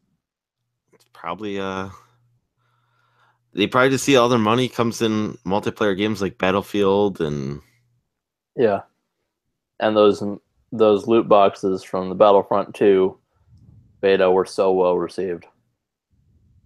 I'm guessing they were not. No, they actually walked it back and was like, that's not how we meant to do it. We intentionally made them shitty in the beta. But that's not the final version. Mm. Not walking that back at all. Yeah. The issue with that was that they included actual, like they included star cards, which are equipable items that change your stats in-game. Like, there were things in Starfighter Assault that could increase the damage of your gun. Yeah, that seems like a mistake. Yeah, or give you increased health reload or something like that. That is definitely in error. Yeah. And guns are in there too and stuff like that. Did they say how long of a campaign that one's going to have for Star Wars? 5 to 7 hours. Which I'm totally fine with. It's equivalently a 5 to 7 hour interactive Star Wars movie. I'm good with this. I don't know about any of you guys. Well, because I know P1 was joking about it being a 2-hour campaign. I don't see that being the case. Nope. If Wonder it did a new Star Wars story, I'd still take it, though. Right. I don't care how long it is. I just want it to be a good story. Yeah. So I imagine there's probably a deluxe edition for that game too. Maybe, but there's actually going to be no DLC for it, at least not charged. Yeah, For the first year, right? For the first year? First year, that's right. Okay. Which means that if it carries beyond if it carries into a second season, they could then do a season pass. But yeah, but that'll be for like anything like that may come out from additional movies at that point, maybe. Like the Solo movie? Solo. Yeah. Ooh, Chewbacca. Waka Chewbacca. I wonder who they're getting to play Lobot in that movie. What the hell's a Lobot? You know the bald guy with the thing on his head in the carbonite chamber? He's wearing the Yeah, the weird headband. He's got headphones rotated backwards. Yeah. He was the DJ in Star Wars Connect. Of course he was. Oh, Connect. Forgot to talk about that. You didn't forget. You chose wisely. I almost wanted to do a Connect in eulogy memoriam. for a second breakfast. Just kind of like That would be funny. it could have been funny. Yeah. I could Lovely. bury my Connect. I mean, that's You could end it with like in memory of the Star Wars, in memory of the Connect. yeah. What was the dedicated Han to- Solo song? Oh man. I am not singing that here. I'm not providing that much ammo. But you know what song I'm talking about. Yes, I do. I almost posted it on Twitter when they announced the name of the movie. So the deluxe edition for Battlefront doesn't look like it includes any story DLC, future story DLC. It only includes No. It includes an actual TIE fighter. Upgrade packs to make your campaign easier, Mm-hmm. and that's about it. What's your thought on that? What's your thought on buying simplicity? If you've got the money and you don't have the time, I think you said something along the line of that, but it was for multiplayer stuff in your second breakfast. Mm-hmm. As long as it doesn't affect the enjoyment of other players, you're only screwing yourself. So Yeah, I mean, like, because that was the point I made. Yeah, the point I made on Shadow of War is that everyone's saying that that's the fun part. The fun part is to go get the orcs and recruit them and turn them and make them yours. And now you just want to say, nah, you know what? I'll just pop open these boxes instead. yeah, it's like if you want to do that, more power to you. Who cares? You're not playing with anybody. It's not giving you an advantage. it's that attention span thing. It's like, oh Yeah. well, I can't sit like, but it's weird that like this year you have some of these like significantly long games, you know, Persona, Horizon, Zelda. I anticipate Odyssey will not be a short game either. Safe bet. You know, but all of these games are ones that it's like they have a hook, and that gameplay hook takes you for 40 plus hours, or in like the case of Persona, like 100 hours. Hmm. You know, and if people want to pay their way to get around it just so they can say that they finished it, then am I gonna say no, silly person? Don't spend your money on that because You can say you watched a movie if you turned it to 1.5 speed or 2 times speed. Who really cares? It's your experience. ouch. You're just ruining it for yourself, and that was not a Derek Derek's joke. watching. That was Take not a that, Derek joke. I just was trying to make a way to compare it to like. You might be movies the or another only form of person media. watching right now. Zing! I'm sorry. Yeah, quite possibly the only person watching and having to watch it at 1 time speed because it's live. Okay. Oh. I guess I'll say I'm sorry. And with Anyway, Yep. I'll say Anyway, with my an addition, timeline was just like with speed up an- your experience. Same thing. You're just affecting your own experience. well, with Well, an like addition, Halo 4 had, weren't there boosters or something? Like Halo 4 or 5? 4. 4 had something that, 4 had just the Mountain Dew XP, Yeah. right? So you would get double XP for X amount of time. Yeah. Drank Mountain Dew. Like, Or purchased a Mountain Dew. yeah, you didn't even have to drink it. You just, Yeah. They allowed you that much mercy. yes. Baja Blast. Yeah, because they weren't doing like rec packs and things like that. But you had each of the different in 4. You had each of the different like classes almost that you had to unlock. Yeah. I remember now. I played that for quite a while. Nowhere near as long as Reach. But I can honestly say, between 4 and 5, I remember nothing about how that multiplayer worked. I remember that rec packs were a thing in one of them. In 5. Yeah, I figured 5, but And still, rec it's packs like, had a bigger impact on that war zone yeah, player, which was basically just calling in things, Yep. which everyone could do. Yep. You just got better stuff. Like you could call in, you could stockpile scorpions or something if you wanted, and then when the time came that you hit a certain number of points for your team, like level 6 and higher cards were now available or something like that. This is assuming you're still actually playing the game. Yeah. No, I haven't gone back to that since I stopped. No. I mean, I didn't have a group that I was playing that multiplayer with, so I never attached myself to others on that one. Yeah. You had Overwatch to take over the place from that, but I had Destiny waiting for me when that happened. Where it's like, I do not give a damn about this not Bungie Halo. I am going to play the Bungie video game that is also out. Liked the campaigns. Multiplayer is boring as hell. Yeah, I'm a little nervous about ever getting into Destiny because Effectively a MMO at that point. Yeah. Except a couple weeks out from Destiny 2, I'm not playing it much, to be perfectly honest with you. It's not to say there's not stuff in it, it's just there's not really much keeping me there.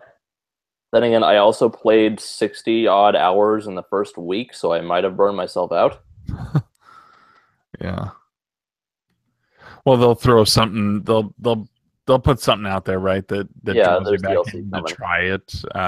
Yeah. It's not that I no longer like the game, it's that there's just I've kind of done most of it. Unless I can get a 6-man crew in to run an all-day raid and maybe finish it, then there's not really much for me to do. Yeah. Yeah. Well, it's like the Junkenstein stuff on Overwatch, right? Like, there's a week left, and I think I played 2 sessions of it. I've played it once. Yeah. Yeah, and it was fine. It was fun. I'm wondering what the tipping point is on some of this stuff. Meaning the practices of video game publishers. Yeah, I have more of an issue with games being essentially online only, but not marketed as such, rather than the focus on having included multiplayer or multiplayer experiences on their own, or the loot boxes. Because I don't have a problem with loot boxes. I have a problem with how they're implemented in certain games, because that's where you can start getting sketchy. If it's Overwatch loot boxes, good. No one cares. Totally optional.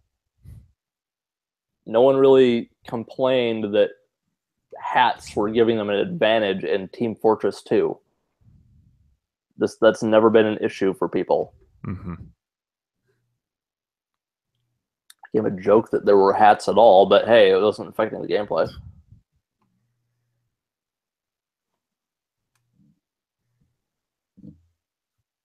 Yeah, I think people are, as your video clickbaitily said, wrong about loot boxes. Yeah, I made that thumbnail before I filmed anything. I was just like, this is... I imagine that's how most of them work. No, I mean, not entirely. Like, ever since I changed, I'm gonna stop putting my logo in the thumbnail. Like, I see fewer and fewer. I like when I'm looking at other people. Yeah. I'm seeing fewer and fewer people putting their logo in there and just making it like big text that's very easily legible on a phone. Yeah, which probably gets annoying because it looks like popular YouTube stuff, but it's just also easy to read and it's convenient. But I prefer thumbnails on videos that are just like something that provides the context for the video I'm about to watch.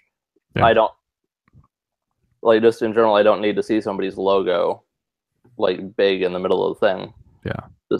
Or you don't need to be cryptic, right? Like, yeah. I mean, you can. It depends on the video you're doing. I guess if you're doing if you're doing an unboxing or a pickup video, like I've done pickup videos and I put like T-Rex, but I didn't explain why I put a T-Rex in the thumbnail, and it ended up being Operation Genesis, right? Yeah. Those kind of things. Yeah, if you can guess the package by this random picture. Yeah. That was my Midwest one from last year. I got a picture of it was a picture of Crash, like parachuting, and Turtles, and no, Turtles was Barry. I don't know.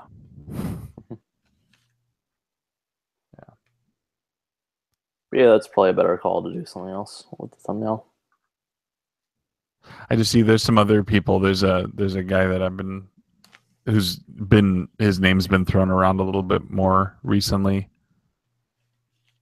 So I'm going to name drop him now, and that's Smash JT. I don't know if you've seen his stuff. No. Nope. But he does that kind of analysis video. It's not ranting, but it's like an informative, like video essay. Concerned consumer video. And not a video essay, but like kind of. I mean, like his one today was talking about how a video game crash along the lines of 1983 is really not that far off, based on some similar trends. So he was doing some like trend analysis of like what led to 83 and what's going on now, and how those things are very similar. Yeah, but Is he I feel like referring that. to Go ahead. Is he referring to retro gaming crash, or is he referring to modern day gaming crash? He's talking about modern people getting absolutely burnt out of modern day gaming. Yeah, the And- problem I have with Crash talks, sorry if I cut you off, No. was that's like for how video games are now versus how they were in the Atari days. That's like saying people are just going to stop watching movies because reasons. Like that's not how media works. Right. Like a version of the media that's popular right now may stop being made or fall out of popularity. That happens, but the medium as a whole is not going to bottom out. Right. That's not a thing. That's like people were not concerned in the days of early film that people were not getting their butt in the seats because the best thing they had to go see was the Great Train Robbery. It wasn't a mass medium yet. Mm-hmm. Yeah. No, I could say I see what you mean there. I mean, gaming is too much of a mainstream thing now. I mean, it was viewed as a thing for children Yeah. at that stage. Um, Yeah, and it was kind of early medium stuff. It was kind of experimental at that point. mm-hmm.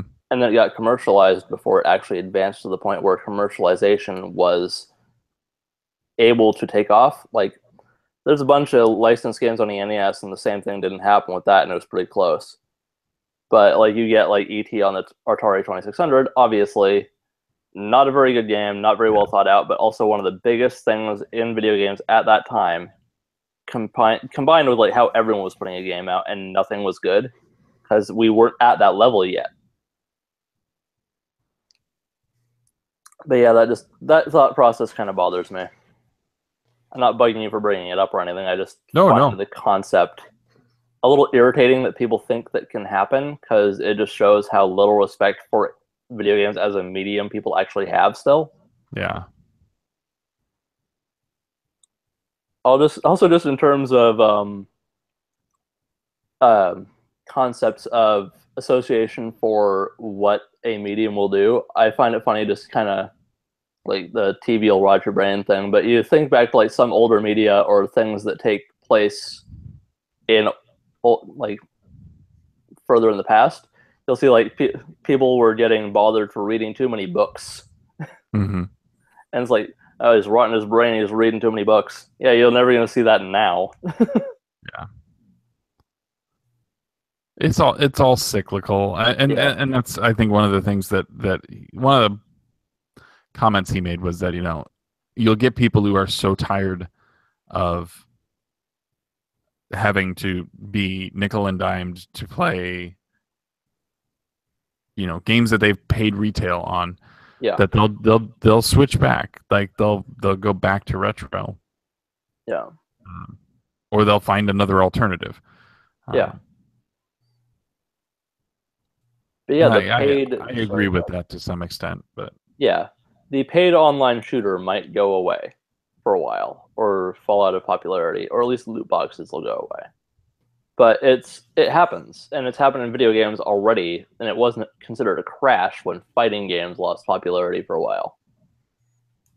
Yeah. Or other genres that fell out of fashion effectively for a number of years and then came back. Point and click adventures.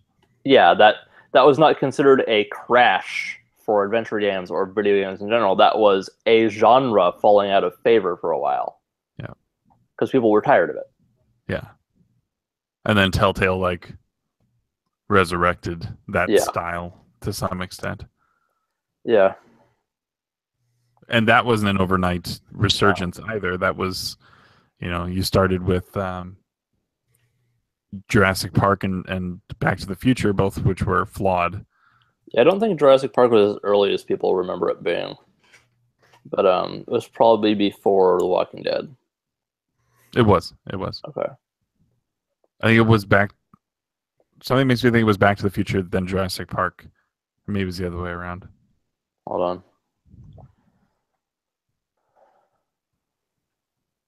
Let's look up a release schedule for them. Talk amongst yourselves. get a little verklempt. Talk amongst yourselves. I'll give you a topic. They made a Rhode Island CSI is neither game. a road nor an island. Discuss. Man, I really wish that they had old Saturday Night Live somewhere to watch. I mentioned you have to watch like Hulu doesn't NBC. have it back into the 90s. They have like I'm sure though there's like a streaming service, like NBC has a streaming service now or something. I bet they do. Yeah. Anyway, so Telltale started making games in 2005, I guess, with a Texas Hold'em game.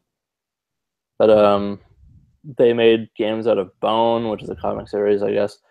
CSI games. The first major ones were the Sam and Max games. Oh, Yeah. yeah. They didn't remaster them; they were new games. But they did, I guess, do Tales of Monkey Island. So that was a thing.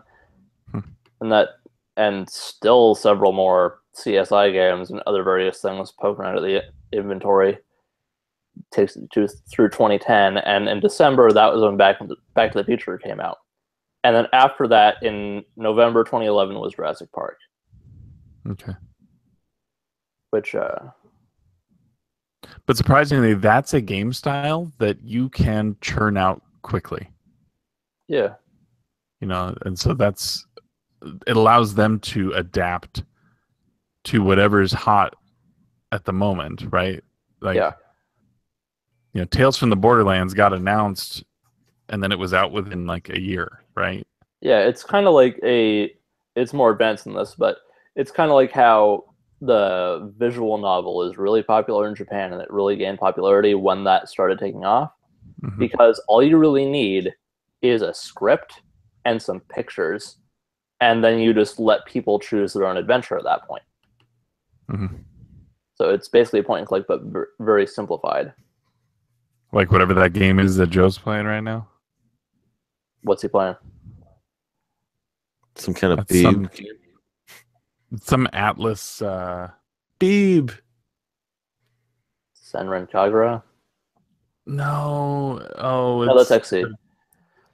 It doesn't really matter. Yeah. I think it's not just Gaia. It's far more intricate than that. Whatever the name is, it's a very long name. But nope, that's not he said it's been 90% talking and exposition and 10% gameplay so far. Yeah, that's basically how those are. But yeah, it's like you could just write a script and draw some pictures. Done, pretty much. Light programming. So I can see adventure games being the closest equivalent in modern gaming to that. There's definitely a lot more work that goes into those, especially from Telltale. But yeah. Yeah. Well, not especially from Telltale with how buggy their games still run, but still. That bothers me. That bothers me that their engine's still buggy.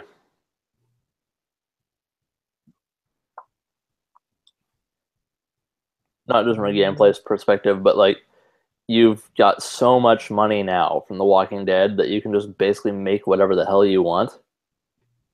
And it's still like they just will not fix their engine and make them actually fun to play.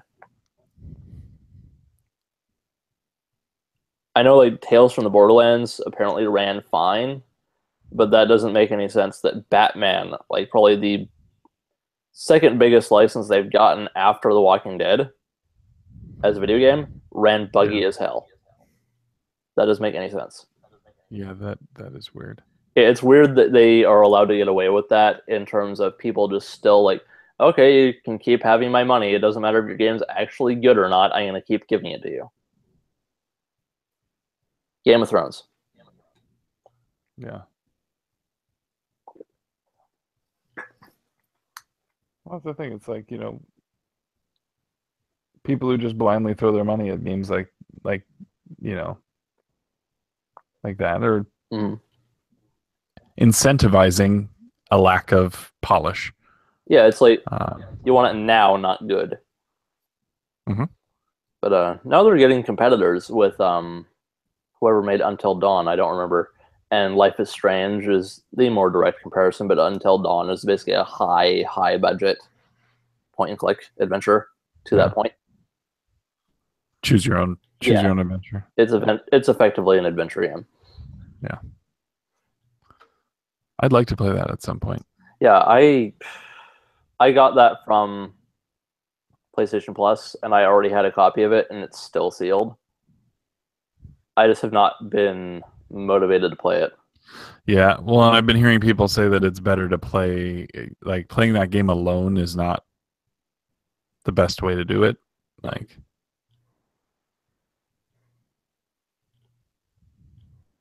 Yeah, I heard that on, what was it, Masters of Unlocking, they were talking about that. yes, Scott said that. I picked the right podcast to listen to today. Yeah, I listened to Bonus Barrel today I on am Kid really Dracula. behind That was a good episode. Mm. I just skipped the second half of last week's because I didn't want to hear about Oxenfree. Holly Oxen free. You found the joke. Good job.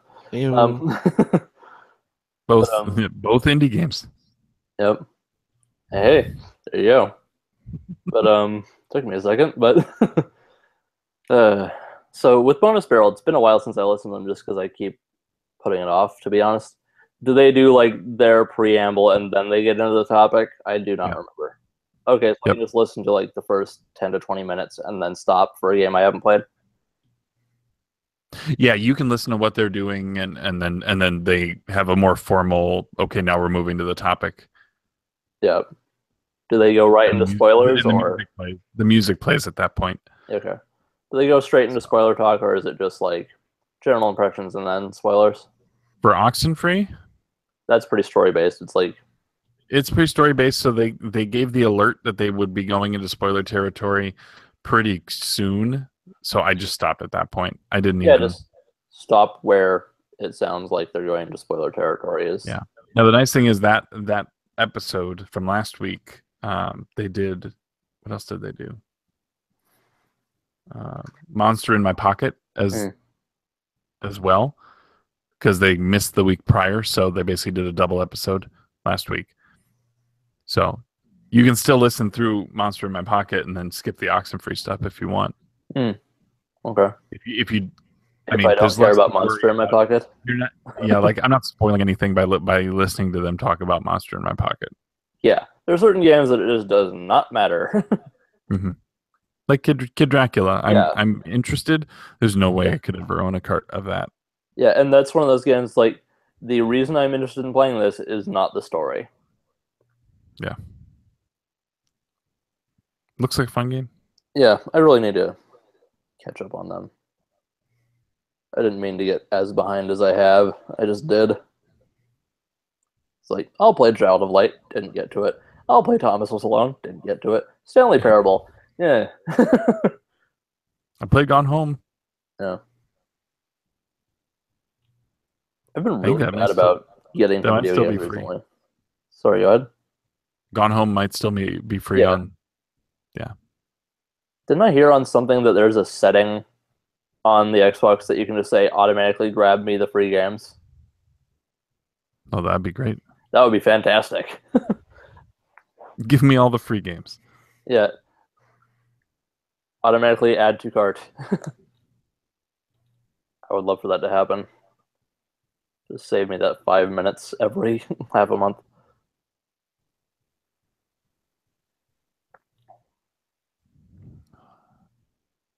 Man. Ryan, you tired? Nah, probably can call it a night, I guess. Yeah. Midnight. Yeah. We technically could have called it a night a while ago. Hey, then we talked about video game crashes. Yeah. Yeah. Got everything back. Yeah. For better or worse, we talked about a topic later on. Sure. Yeah. Maybe put a timestamp. It gets good here. If you decide to come back, Yep. this is about the spot. Yep. All right. Well, everyone enjoy your Odyssey. Yay! Yay. So, I might do the Splatoon thing and decide to pick it up on Friday and then Yeah. lose out on 20% off and all that stuff by not having done it before. But I don't know. this is the thing with Then again, you Nintendo. can always have Gamers Club Unlock and always get the 20% off whenever. I should just do that. I don't know why I'm not. It's good for 2 years. It's good for 2 years, and it's only $30. I should just do it. American jackasses. I mean, that's what I did for Dean because I get the free shipping on my end. Well, that's what I need to do is weigh my $30 against what that adds up to. Like how many purchases. Because Well, it if also works on Amiibos too. So if you want Amiibos, you get the 20% off on Amiibos as well. Yeah, you are going to buy video games that are coming out in the future. And then you get the additional $10 off bonus. Yeah. For if you did it for Mario, you get $10 off. You get that back. What was it? Some stupid, crazy number like $38. $38 is exactly what you pay for the game. Yeah, that's why That's Dean paid me to do it for him. So he will have Mario Odyssey on Friday, so he can play it in his hotel room in Montana. No, Dean's in Montana for about a month, so Oh, that's weird. yeah, for work. So For Far Cry 5. no. Yes, that's his job, is to be one of those people in Far Cry. Cult. Yeah, that's right. Okay. All right. We should probably cut it. Otherwise, we're going to end up finding a new thread of stuff to Yep. talk. So we'll Save see for you next week. Happy Halloween! Blah. Ooh, we'll be Blah. Halloween. It'll be Halloween night on Tuesday. Ooh. Oh. Ooh. Spooky.